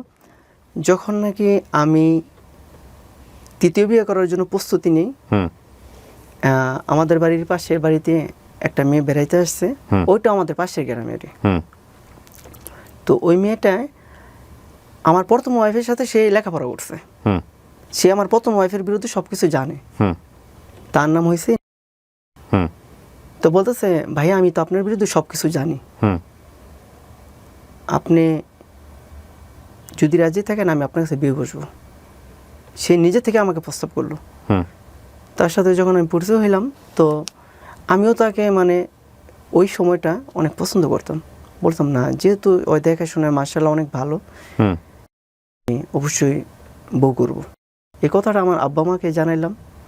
তো আমার আব্বা মা বলতেছে এত সুন্দর মেয়ে তোমারে পছন্দ করবো? আমি বলছি আব্বা, সে নিজে থেকে আমার অফার করছে। আব্বা মার সাথে বিষয়টা শেয়ার করলাম। হুম বললাম সে নিজে থেকে অফার করছে, আপনারা যান তাদের বাড়িতে মানে আমার ঘর সম্বন্ধ নিয়ে, হুম তারা মানবো। তখন আব্বা মা যখন নাকি আমার বিয়ের বিষয় নিয়ে কথাবার্তা বলতে গেছে, তারা বিষয়টা মানছে, ঠিক আছে আমাদের মেয়ে বিয়ে দিব। ওই মেয়ে কি এর আগে বিয়ে হয়েছিল? জি না, ওই মেয়ের আগে বিয়ে হয়নি। আচ্ছা, ওকে, কপাল যখন আপনার। আমাদের পাশের গ্রামে, মানে আমাদের বাড়ি মদনপুর, তাদের পাশের গ্রাম চাঁদপুর। হুম তো যখন অফার নিয়ে গেল, তখন ওর মা বাবা রাজি বিয়ে দেওয়ার জন্য। হঠাৎ বিয়ের আগের দিন বিয়ের ডেটটা ঘুরাই দিতে হবে, আগামীকাল বিয়ে, আজকে বৃহস্পতিবার সকালবেলা, তো বিয়ের ডেটে ঘুরাই দেবেন মানে কি হয়েছে? আমি তো আত্মীয় স্বজন সব দাওয়াত করে ফেলাইছি, 100 মানুষ চলন খাওয়াবেন আপনারা, আমি তো আত্মীয় স্বজন সবাইকে দাওয়াত করছি, আগামীকাল আমার বিয়ে। তখন বলতেছে আমরা ব্যাংকেতে টাকা উঠাইতে পারি না, তো বিয়ের মধ্যে যে খরচটা করব, আসলে আমরা এখন মেয়েটা বিয়ে দিতে পারতেছি না, ব্যাংকেতে টাকা উঠাতে পারি না, হুম আর্থিকভাবে আমাদের একটু সমস্যা, টাকা আমরা ব্যাংকেতে উঠাইতে পারি না। হুম তখন আমার আবার ব্যাংকে কিছু অ্যাকাউন্টে টাকা ছিল। তখন আমি বললাম ঠিক আছে, বেশি সমস্যা হলে আপনারা আমার থেকে ধার হিসেবে নেন, তাহলে পরবর্তীতে আপনাদের যখন সময় ভালো হয় আমাকে রিটার্ন দিন। হুম বললে ঠিক আছে তাহলে 50,000 টাকা দাও। তো যখনই বৃহস্পতিবার দিন আমাকে এই কথা বলছে, আমি সাথে সাথে ব্যাংকে থেকে ওঠায় 50,000 টাকা তাদেরকে দিছি। আচ্ছা, টোটালি মানে লাখখানি টাকা বিয়ের আগের দিনই তার পিছনে খরচ করলাম। ওকে। তো শুক্রবার দিন যখন ওর সাথে আমার বিয়ে, ইনশাল্লাহ বিয়ের কাজ সব কিছু কমপ্লিট হইলো। শুক্রবার দিন বিয়ের মাগরিবের পরে যখন নাকি বিয়ে পড়ানো হয়েছে, হঠাৎ আর একটা মশা দিল, বউ দিবে না। কেন দিবে না? বলছে বউ আবার 6 মাস পর অনুষ্ঠান করে একবারে উঠাই দিব। তখন ওইখানকার মেম্বার সাহেব, তো উনি আমাকে খুব আদর যত্ন করে, উনি চিনে জানে। তো উনি বলতেছে ঠিক আছে তোমার বউ যদি তুমি নিয়ে যেতে চাও, তোমার অধিকার আছে, তুমি নিয়ে যেতে পারো। আমি বলতেছি ওর বাপ মা তো এখন বলতেছে দিবে না। আমি বলছি আজকে যেহেতু আমাদের বাড়ির সবাই সদস্যরা অপেক্ষায় আছে, আমি আজকে নতুন বউ বাসায় নিয়ে যাব, তো ঠিক আছে আজকে বাসায় নিয়ে যাই, প্রয়োজনে বিয়ের পরের দিন আরাবুলের সময় এসে সে কয়েকদিন থেকে যাবেন, বা যতদিন রাখে আপনারা রাখেন। এখন মানে বলতেছে 6 মাস পরে আবার অনুষ্ঠান করে বড় করে দিবে। আমি বলছি আমি তো এত বড় অনুষ্ঠান তো আমার প্রয়োজন নেই। তো আমার বউ আমি নিয়ে গেলাম। তো মেম্বারশিপ আমাকে সহযোগিতা করছে, ঠিক আছে তোমার ওয়াইফ তুমি নিয়ে যাও। তো আমার ওয়াইফ আমি বাসায় নিয়ে আসছি। তো বিয়ের পরের দিন অগো বাড়ির ফ্যামিলিদেরকে আমি সবাইকে দাওয়াত করছি, আমার বাড়িতেই না খাওয়া দাওয়া করেছি। তারপরে অগো মেয়েরে ওরা বাড়িতে নিয়ে গেছে, আমারও সাথে নিয়ে গেছে। এখন দেখি রাত্রিবেলা দুজনকে 2 রুমে দিয়ে দেয়। আমি আসলে ওদের মানে কোন হিসাবে মতিগতি মিলাতে বুঝতেছেন না পারছি আপনি? না। হ্যাঁ, তাদের মতিগতি যখন বুঝতেছি না, তখন আমি আমার ওয়াইফকে প্রশ্ন করলাম আসলে বিষয়টা কী হইতেছে আমি বুঝতেছি না। আমার ওয়াইফও বলতেছে, যে আমার তৃতীয় ওয়াইফ, সে বলতেছে আমিও বুঝতেছি না আমার মা বাবা কী আচরণ করতেছে, আমাকে আলাদা রুমে রাখে, তোমার আলাদা রুমে রাখে। যখন আরাবিলের দিন মানে বিয়ের 2 দিন পরে আমি যখন নাকি জিজ্ঞেস করলাম আমার ফ্যামিলি থেকে মানুষ আসতেছে, তারে নিয়ে যাব। কয় তোমার ফ্যামিলি মানুষ আসতে নিষেধ করে দাও, তারে আমরা দিব না। আমি বলছি কেন দিবেন না? সে আমার ওয়াইফ, নিব না না নিব এটা তো আমাদের ডিসিশন। বলতেছে না দিব না। কেন দিব না? আমরা মেয়ে বিয়ে দিলে অন্য জায়গায় 2-4-5 লাখ টাকা লিয়ে দিতাম, তুমি যদি আর 1 লক্ষ টাকা দিতে পারো তো মেয়ে দিব। আমাকে দেখেন বিয়ের আগের দিন বিয়ে ভাঙাটার জন্য আপনারা বায়না করছেন, আমি ধার বাবদ আপনাদের 50,000 টাকা দিছি, এখন বলতেছেন আর 1 লক্ষ টাকা দিলে আপনার মেয়ে দিবেন না তো দিবেন না। আবার এই কথা বলতেছেন অন্য জায়গায় বিয়ে দিলে 5 লক্ষ টাকা নিতেন। আমি তখন আমার শাশুড়ি বললাম, হয়তো আমার কথাটা বেদবি হয়ে গেছে, বললাম শোনেন আপনারা তো মেয়ে দিয়ে তো আর ব্যবসা করবেন না, এরকম চাহিদা আপনি চাওয়া পাওয়া, আমি তো আপনাদের কাছ থেকে কোনো যৌতুক চাইনি। হয়তো আমার জীবনে অনেক কষ্ট হয়ে গেছে, অনেক দুঃখের কাল গেছে, আমি শুধু জাস্ট একটা ভালো মনের একটা মানুষ চাই, আমি তো আপনাদের কাছে কোনো কিছুই চাই। কি হয়েছে তারপরে? তারপরে বলতেছে না আমাদের মেয়ে আমরা দিব না, যদি টাকা দাও তো মেয়ে কালকে নিয়ে যাও, টাকা যদি না দাও তাই শোনা। তা আমি আবার সাথে সাথে এই বিষয়গুলো ওইখানকার মেম্বারকে আমি ইনফরমেশন করলাম, বললাম কাকা এই ব্যাপার আমার থেকে টাকা চায়। তো মেম্বার সাহেব আমাকে বলল শোনো মেয়ের বাবার নেশা পানি করে, তাদের টাকা পয়সা দিও না, তাদের সাথে টাকা পয়সা কোনো সম্পর্ক করো না, যেটা দিছো সেটাই আর দিও না। তো মেম্বার সাহেব তাদেরকে ডাকছে, বলছে মেয়ে দিয়ে দাও। মানে ওরা বলতেছে মানে মোরসামুরসিকরা বলতেছে মেয়ে 1 সপ্তাহ পরে যাবে। আমাকে যা আচ্ছা ঠিক আছে গুড, 1 সপ্তাহ পরেই নিব। তো তৃতীয় বিয়ে করার 4 দিন পরে আমি 3 দিনের জামাতে যাব। তখন আমি বাসা থেকে মানে সফরের উদ্দেশ্যে বের হয়েছি স্যার। তখন কাজে একটা ডিভোর্স লেটার আমার হাতে ধরাই দিল। আমি বললাম কিসের ডিভোর্স লেটার? বলতেছে গতকালকে তোমার তৃতীয় ওয়াইফের ফ্যামিলির বাড়িতে গেছিলো তুমি, ওয়াইফ নিয়ে আসছে? আমি বলছি হ্যাঁ। কয় তোমার তৃতীয় ওয়াইফরে তারা ভাত খাওয়াবে না, তোমাকে ডিভোর্স লেটার পাঠাইছে, তুমি এটা গ্রহণ করে নাও। আচ্ছা দাঁড়ান, এই তৃতীয় ওয়াইফকে বিয়ে করার কয়দিন পরে ডিভোর্স লেটার পাঠাইছে? 4 দিন পর। 4 দিন পরেই বিয়ের 4 দিন পরে ডিভোর্স? জি। যখন ডিভোর্স লেটারটা পাঠাইলো না স্যার, এখন তো আমি তো বাসা থেকে রওনা দিছি মানে 3 দিনের জামাতে যাব। তো আমি ডিভোর্স লেটারটা হাতে না নিয়ে বাস করে ওই জামাতে বেডিংয়ের পিছনে কাগজটা নিয়ে আমি জামাতে চলে গেলাম। তো জামাতে চলে যাওয়ার পরে আমি এমন একটা টেনশন ফিলের মধ্যে হয়েছে, মানে আমার চোখ দিয়ে অজরতে মানে পানি পড়তেছে, আমি মানে চোখের পানি ঠামা রাখতে পারতেছি না। আমার জীবনের লাইফে আমি যেগুলো না পছন্দ করি এগুলোই হইতেছে, আমি মানে মনের কোনোভাবেই মানাইতে পারতেছি না। তখন হঠাৎ আমার এক আমির সাহেব আমাকে একটা কথায় সান্ত্বনা দিল, শোনো জীবনটা এত সোজা না, অনেক কঠিন, জীবনে যত কিছুই আসুক নিজের মনের বুঝানো, পাগলামি কোনো কিছু করো না। আল্লাহ পাক তোমার পরীক্ষা নিতেছে এগুলা। তুমি জামাতে আসছো, তুমি জামাতে কিন্তু আবার চলে যাও না। আমি বলছি না, আমি জামাত থেকে যাব না। তো জামাত যেদিন মঙ্গলবার দিন আমি জামাতে গেছি, তো শুক্রবার দিন জুমার নামাজ পড়ে জামাত থেকে আমি রিটার্ন বাড়িতে আসবো। আমি রিটার্ন যখন বাড়িতে আসবো, আমাদের বাড়ির সামনে, গেটের সামনে আমি প্রবেশ করছি, তখন দিয়ে আমার তৃতীয় ওয়াইফ আমাদের বাড়িতে হাজির। সে ডিভোর্স করার 3 দিন পরে আমি জামাত থেকে যখন বাড়িতে রিটার্ন আসছি, সে হাজির। আমি বলতেছি, তুমি তো আমাকে ডিভোর্স লেটার পাঠাইছো, তো তুমি আমাদের বাড়িতে হাজির হইলে কীভাবে? কয়, দেখেন আমার মায়েরা আমার অত্যাচার করে কী করছে আমার বাপ মায়। আচ্ছা, আপনার ডিভোর্স লেটার সই করে মানে আপনার কাছে পাঠানোর লেগে আমার বহুত টর্চার করছে। আমি শুনছি আপনি জামাতে গেছেন, তা আপনি বাড়িতে আসছেন, আমিও আপনার সাথে সংসার করব। আমার মা বাবা কী বলে না বলে আমি সেটা দেখবো না, আমি আপনার সাথে সংসার করব। তো আমি বলছি, তো তুমি আমার জন্য এতগুলো মায়ের খেলা, বলতেছে ওইগুলো আমি সব মাইনা নিব, তো কাজী অফিসে চলেন। আমি বলছি, তখন যে কাজী আমার হাতে ডিভোর্স লেটারটা দিয়ে দিচ্ছে তার বাড়িতে গেলাম। এখন কাজী বলতেছে, সে যদি তোমার ভাত খাইতে চায় তবা করে খাইতে পারবো, কারণ এটা 3 মাস সময় আছে। এটা কাজী আমাদের একটা সান্ত্বনা দিল, বললো 3 মাস সময় আছে, সে যদি খাইতে চায় খাইতে পারবে, তুমি তো আর ডিভোর্স লেটার সই করো না, হয়তো সাথে নিয়ে গেছো, তো এক কাজ করো, ওরে বাড়িতে নিয়ে যাও। তো আমার ওয়াইফকে দেখলাম টবা করাইয়া আমার সাথে দিয়ে দিল, আমার তৃতীয় ওয়াইফকে। যখন দিয়ে দিছে, তো প্রতিনিয়ত আমার ওয়াইফের মোবাইলে তার বাপ মা ফোন দিয়ে তার হুমকি টুমকি দেওয়া শুরু করে দিচ্ছে, ভালো মতন আয় নয়তো মেরালাম।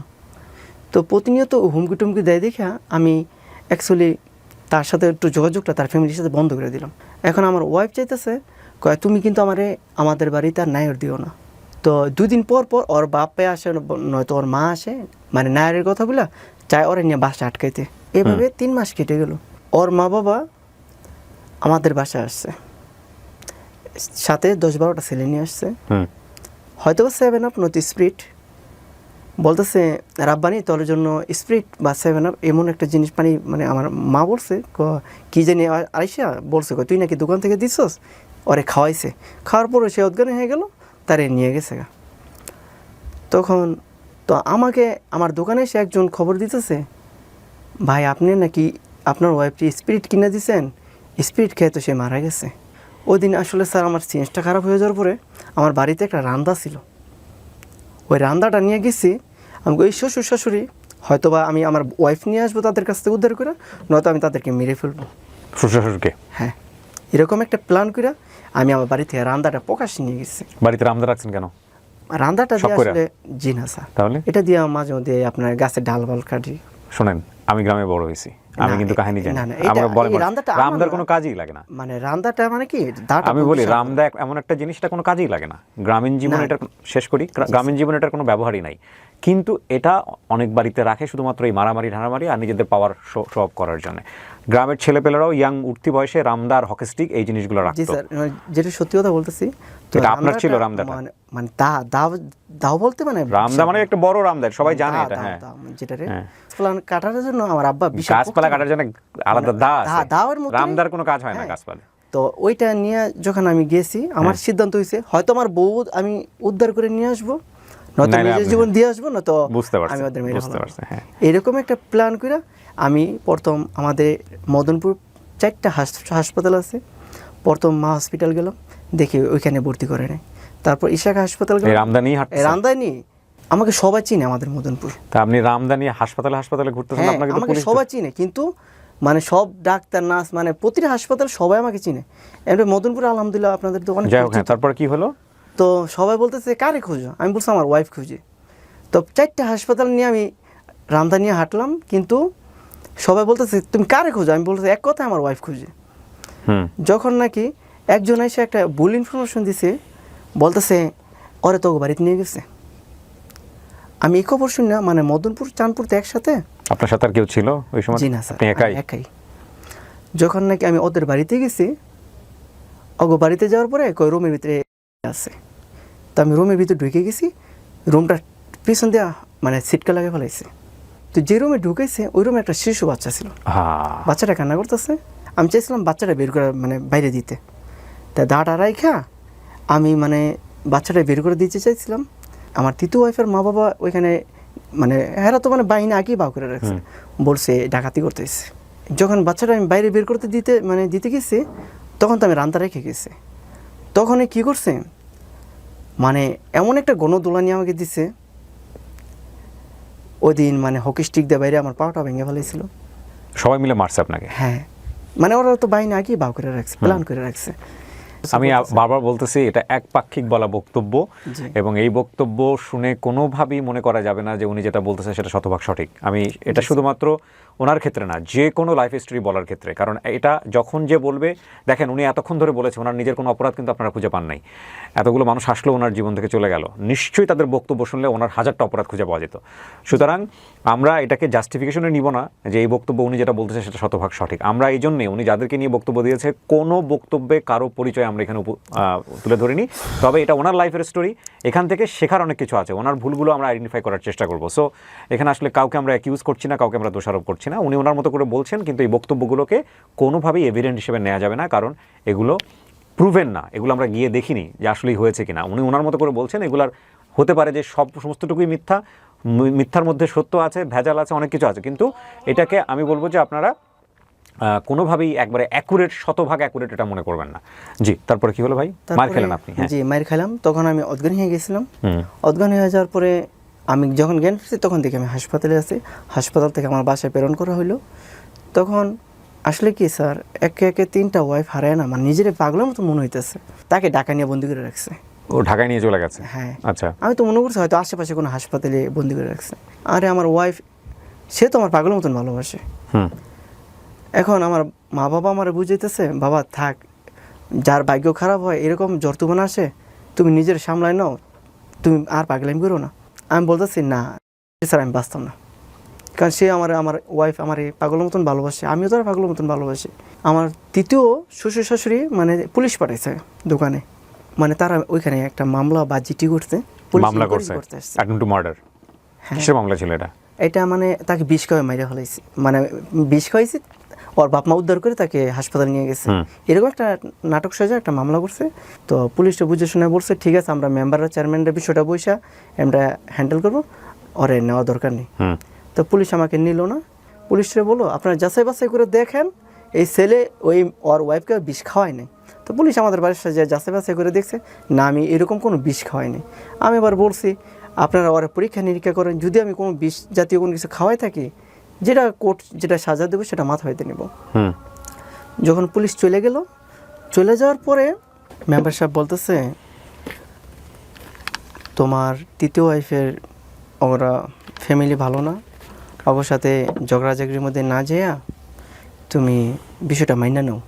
আমি বলছি কী বিষয়টা মানবো? বলতেছে তারা খাওয়াইতে চাইতেছে না, তুমি কি তার এনে জোরে খাইবা? আমি বলছি আমার ওয়াইফ তো খাইতে চায়। কয় দেখো না ওরা যে নিয়ে যে মায়ের দূর করে, তোমার কি ভালো লাগে? তখন আমি আসলে ভাইয়া, আপনি তখন পেশায় কি ছিলেন? ওই মুদির দোকানই বসতেন? জি, মুদি দোকানে।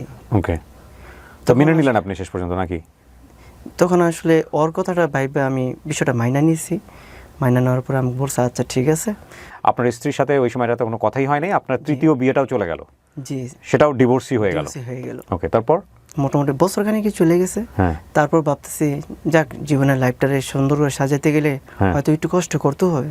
বছরখানিক পর চিন্তা ভাবনা করলাম, না বিয়ে করে নিজের লাইফটা নিজে সুন্দর করে সাজায়নি। আর আমার দেশের সবাই আমাকে একটু সাপোর্ট করে দেখতেছে, এখানে আমার কোনো অপরাধ না। বিয়ে তো আমাদের ইসলামে পারমিটও করেছে, সেক্ষেত্রে সমস্যা নেই, বিয়ে করে যদি আপনার জীবন সুন্দর হয়। পারিবারিকভাবে 4 নাম্বার ওয়াইফকে দেখাশোনার মাধ্যমে আমার মা বাবা দেখা পছন্দ করছে। তারপর আমি যাই দেখা পছন্দ করে 4 নাম্বার ওয়াইফকে বিয়ে করলাম 2014 সালে। সবকিছু জেনেছিল সে যে আপনার বিয়ের আগে যে আপনার আরো 3টা বিয়ে আছে, বাচ্চা আছে একটা? সবকিছু যাচাই বাছাই করে আমার কাছে বিয়েটা দিয়েছে। ওই মেয়েও কি প্রথম বিয়ে করেছে আপনাকে নাকি? সেও অবিবাহিতই ছিল? সে অবিবাহিত স্যার। চিন্তা করেন বেচারির কপাল কি। সেও মানে আমি একদিন ফজরের নামাজ পড়ে তাকে দেখতে গেছিলাম, সেও 3 বিয়ে করছে, আর সে হচ্ছে আলটিমেটলি মানে তার প্রথম। হ্যাঁ, আমাদের 15 সালে বেবি হইলো, ছেলে হইলো, দ্বিতীয় ছেলে হইলো আমার প্রথম স্ত্রীর পরে। হ্যাঁ, চতুর্থ ওয়াইফের করে দ্বিতীয় ছেলে হইলো। তো 2020 সালে আমার প্রথম ওয়াইফের অন্য জায়গায় বিয়ে হয়েছে। হ্যাঁ, সে আমাকে একদিন স্মরণ করছে, বলছে ভাইয়া একটু বাসায় আসেন, আপনার সাথে একটু কথা আছে। তা আমি বলছি আচ্ছা ঠিক আছে। তো আমি আবার গিয়েছি, যাওয়ার পর বলতেছে আমার তো বিয়ে হয়ে যাচ্ছে, যদি আমি পারি আমার কাছে ছেলেটা রাখবো, আর যদি আমি না রাখতে পারি তাই তোমার কাছে আমি দিয়ে দেবো। তখন বললাম ঠিক আছে, তোমার বিয়ের পরে যদি তুমি না রাখতে পারো আমাকে দিয়ে দিও আমারটা। এখন যখন নাকি দ্বিতীয় ছেলেটাকে নিয়ে আসছে, আমার মানে সাবেক ওয়াইফ থেকে আমার ছেলে প্রথম ছেলেকে নিয়ে আসছে, তখন থেকেই আমার যে চতুর্থ ওয়াইফ সে আমার সাথে মানে রং ব্যবহার করা শুরু করে দিল। মানে প্রথম ছেলেকে আপনি নিয়ে আসছেন আপনার বাসায়, হ্যাঁ। নিয়ে আসার পর থেকে সে আপনার সাথে খারাপ ব্যবহার খারাপ করে। ব্যবহার করা শুরু করে দিল। পৃথিবীতে কথার মায়ের যে সবচেয়ে বড় মায়ের। একটা বড় জিনিস কি, মানে উনিও তো প্রিপারেশন ছিল না, ওনারও তো মাথায় ছিল না যে প্রথম ছেলে আবার আমার ঘরে আসতে পারে। না, এখানে বিষয়টা হচ্ছে কি, আপনি কি বিয়ের আগে পরিষ্কার ভাইয়া, করছিলেন হ্যাঁ, তাকে? পরিষ্কার করছিলাম। এমনকি বিয়ের পরের দিন যেদিন আরাবুল্লা গেছিলাম, আমার সাবেক ওয়াইফ থেকে আমার ছেলেকে নিয়ে গেছিলাম তাদের বাড়িতে। আচ্ছা আচ্ছা। তখন বিষয়টা সে মানে মানছে, কিন্তু যখন মানুষ পুরোপুরি চলে আসছে তখন আর যখন মানতেছেন না। পুরোপুরি চলে আসছে সে এখন মানতে রাজি না। দেখো তুমি তার একটু মাইনে নিও, দেখো সে আমাকে ছাড়া তোমাকে ছাড়া কোথায় যায় দাঁড়াবে। ও বলতেছে ওর এই যে কোনো মাদ্রাসায় দিয়ে দাও। এর মাঝে দিয়া ওর দুর্ব্যবহার, ওর কথার আঘাতে আমি সহ্য না করতে পারি, আমি একদিন রাগের বশত পঞ্চম বিয়ে করে ফেলাই। আর রাগের বশে পঞ্চম বিয়ে কিভাবে করলেন? পঞ্চম বিয়েটা কেন করলাম স্যার, এখানে একটু কথা আছে। যে মেয়েটাকে আমি পঞ্চম বিয়ে করছি তার সাথে আমার খুব ক্লোজ একটা ভালো বন্ধুত্ব সম্পর্ক। বন্ধুত্ব সম্পর্ক কীভাবে, তার ভাইদের সাথে আমার বন্ধুত্ব সম্পর্ক। তো ওই হিসেবে ওদের বাড়িতে যাইতাম, দাওয়াত টাওয়াত খাইতাম। অনেক সময় আমার বন্ধু বান্ধব মানে তার বোন তাদেরকে নিয়ে আমার শ্বশুরবাড়িতে সোনারগাঁয়ে বেড়াইতাম। তো এখন হঠাৎ একদিন মানে তারা আমাদের বাড়ির পাশে ভাড়া থাকে, তার ভাইগুলো চলে গেল। এখন মানে বন্ধুরা বলে গেছে যেহেতু আমার বোনটা এখানে থাকে তুমি ভাই একটু দেখাশোনা করো। তো মাঝে মধ্যে আমার শ্বশুরবাড়িতে ওই মেয়েরে নিয়ে আমি বেড়াইতে যেতাম। তো আমার শ্বশুরবাড়ির মানুষও মাইন্ড করতো না। আমার ওয়াইফে বলছে ঠিক আছে বোনের মতন থাকবো, সমস্যা কি। হঠাৎ সে একদিন অসুস্থ হয়ে বললো, মানে ব্যথায় মানে তাই জ্ঞান হারাই ফেলাইছে। মানে যে ব্যথায় মানে অজ্ঞান হয়ে গেছে দেখা কেউ কোনো হাসপাতাল তার অ্যাকসেপ্ট করতেছে না, বলতেছে ঢাকা হাসপাতাল নিয়ে যাও। এখন তার বাড়ি হয়েছে সিলেট। এখন মানে তার যে মানে ঢাকা হাসপাতাল নিয়ে যাবে ওই সময়টা আমি পাইতেছি না।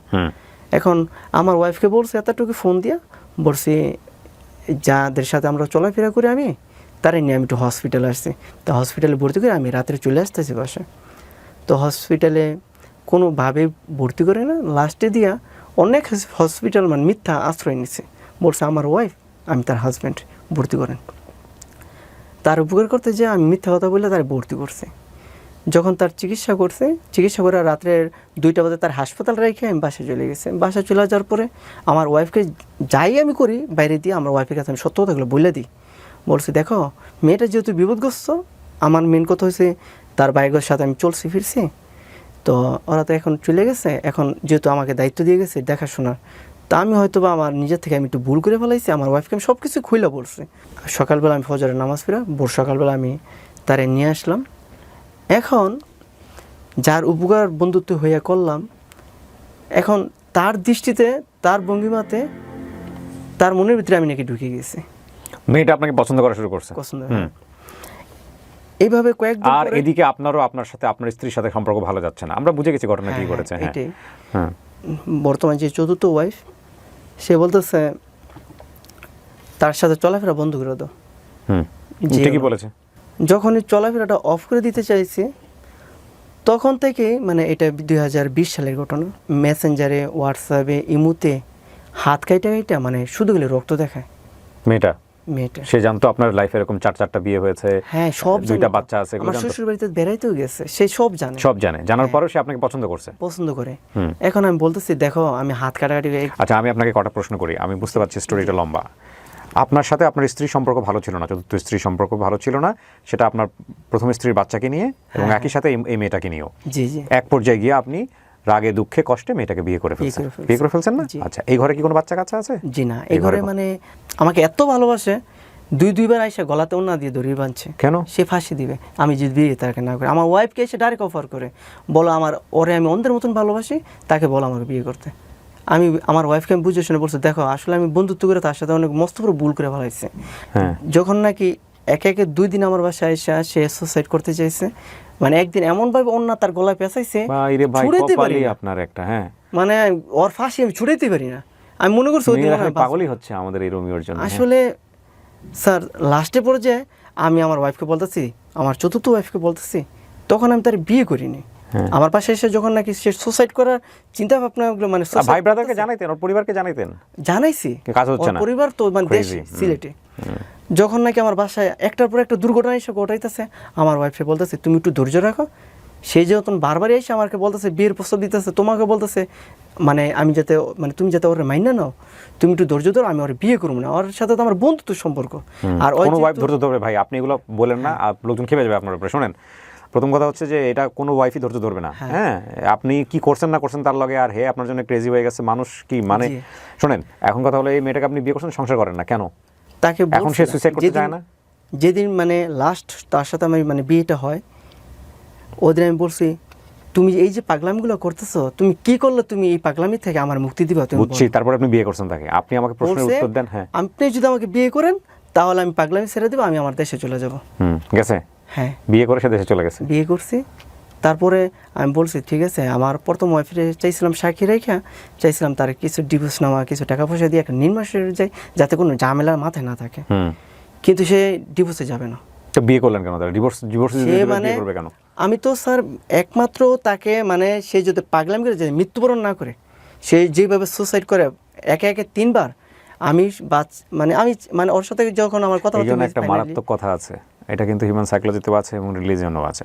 সেটা হচ্ছে এই যে এইভাবে মানে কোনো আত্মীয় সম্পর্কের বোন হোক বা যাই হোক, এগুলো এদের সাথে মেশা বা ভাইদের সাথে মেশা, এগুলো সম্পূর্ণ স্ট্রিক্টলি নো।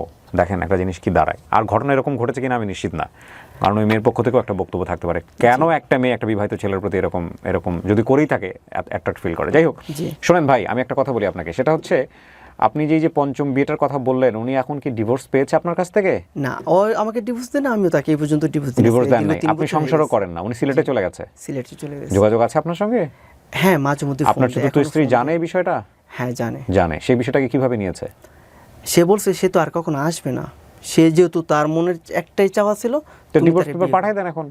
এখন আমি আসলে তাকে একবার বলছিলাম, আমি মেম্বারদেরকে নিয়ে বসছিলাম, আমার প্রথম ওয়াইফও রাখছিলাম, তাকেও রাখছিলাম। হ্যাঁ, বলছিলাম আমি তোমাকে ডিভোর্স দিয়ে দিই, তোমার যে প্রাপ্তটা আছেন তোমার কতদিন প্রাপ্তটা হয়েছে দিয়ে তাকে বিয়ে করেছেন? দিই।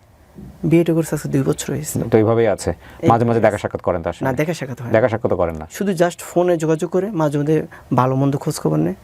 আমিও মাঝে মধ্যে ওই ফোন দিলে বলে হ্যাঁ আমি ভালো আছি। কতটুকু বিশ্বাসযোগ্য আমি জানি না।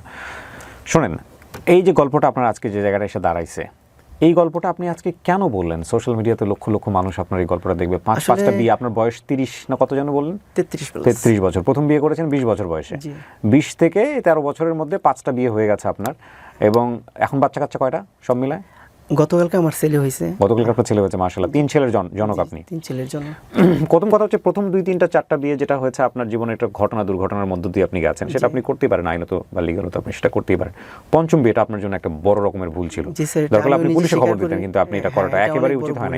ইমোশনাল ব্ল্যাকমেইল, এই ব্ল্যাকমেইলে আমরা যখন নাকি আমাকে মানে প্রচন্ড মানে হাত কেটে পা কেটে মানে এগুলো দেখায় না, এগুলো মানে আমি অস্থিরতা মানে হ্যাঁ থাকে একজন মানুষ, আপনি ওটা দেখে আপনি দুর্বল হতেন বলে আপনাকে ভাবে ব্ল্যাকমেইল করেছে। বিয়ে না করলে আমি মানে মৃত্যুবরণ করব, মানে দেখা যাচ্ছে 2-3 বার ফাঁসি দিয়ে ফেলাইছে।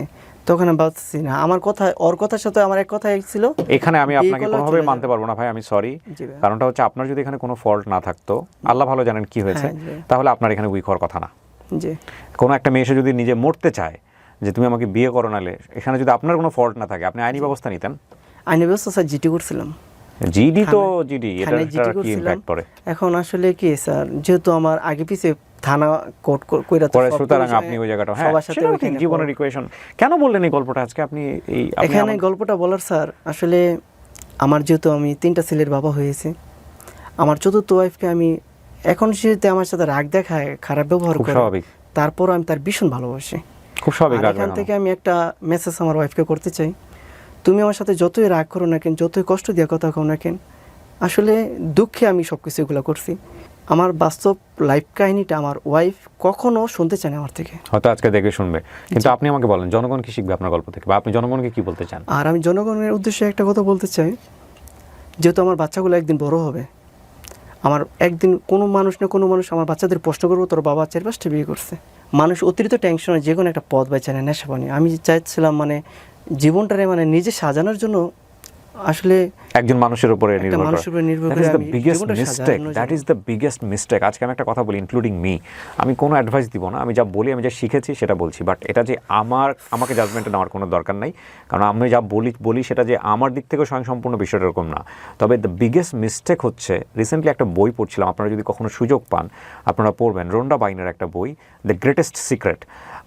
সেখানে খুব চমৎকার একটা কথা আছে, পুরো বইটাই আমার খুব ভালো লেগেছে, যদিও অনেক বিষয় আমাদের ধর্মের সাথে সাংঘর্ষিক, ওটাও বলে নেই। তবে একটা জিনিস আমি যেটা শিখেছি বইটা পড়ে, সেটা হচ্ছে সুখ অন্য কোনো সাবজেক্টের মধ্যে খুঁজতে যাওয়াটাই হচ্ছে বোকামি। হ্যাপিনেস কখনোই আপনি অন্য কারো মাধ্যমে খুঁজতে যাবেন না, না সেটা ওয়াইফ, না সেটা চিলড্রেন, না সেটা ফ্রেন্ড, না সেটা সাবজেক্টিভ এনিথিং। এবং সেটা যদি আপনি খুঁজতে যান তাহলে কাইন্ড অফ স্লেভারি আপনার মধ্যে গ্রো করে, যে লাইক ওই মানুষটার অ্যাটিটিউডের উপরে আপনি ভালো থাকবেন মন্দ থাকবেন এটা নির্ভর করে, এবং ইটস আ গ্রেটেস্ট স্লেভারি। সাদগুরু এটাকে খুব মানে ইন্টারেস্টিং হতে বলেছে, যে এটা হচ্ছে সবচেয়ে বড় দাসত্ব, যে আমি সুখে থাকবো না আমি দুঃখে থাকবো সেটা নির্ভর করে অন্যের আচরণের উপরে, এটা হচ্ছে সবচেয়ে বড় দাসত্ব।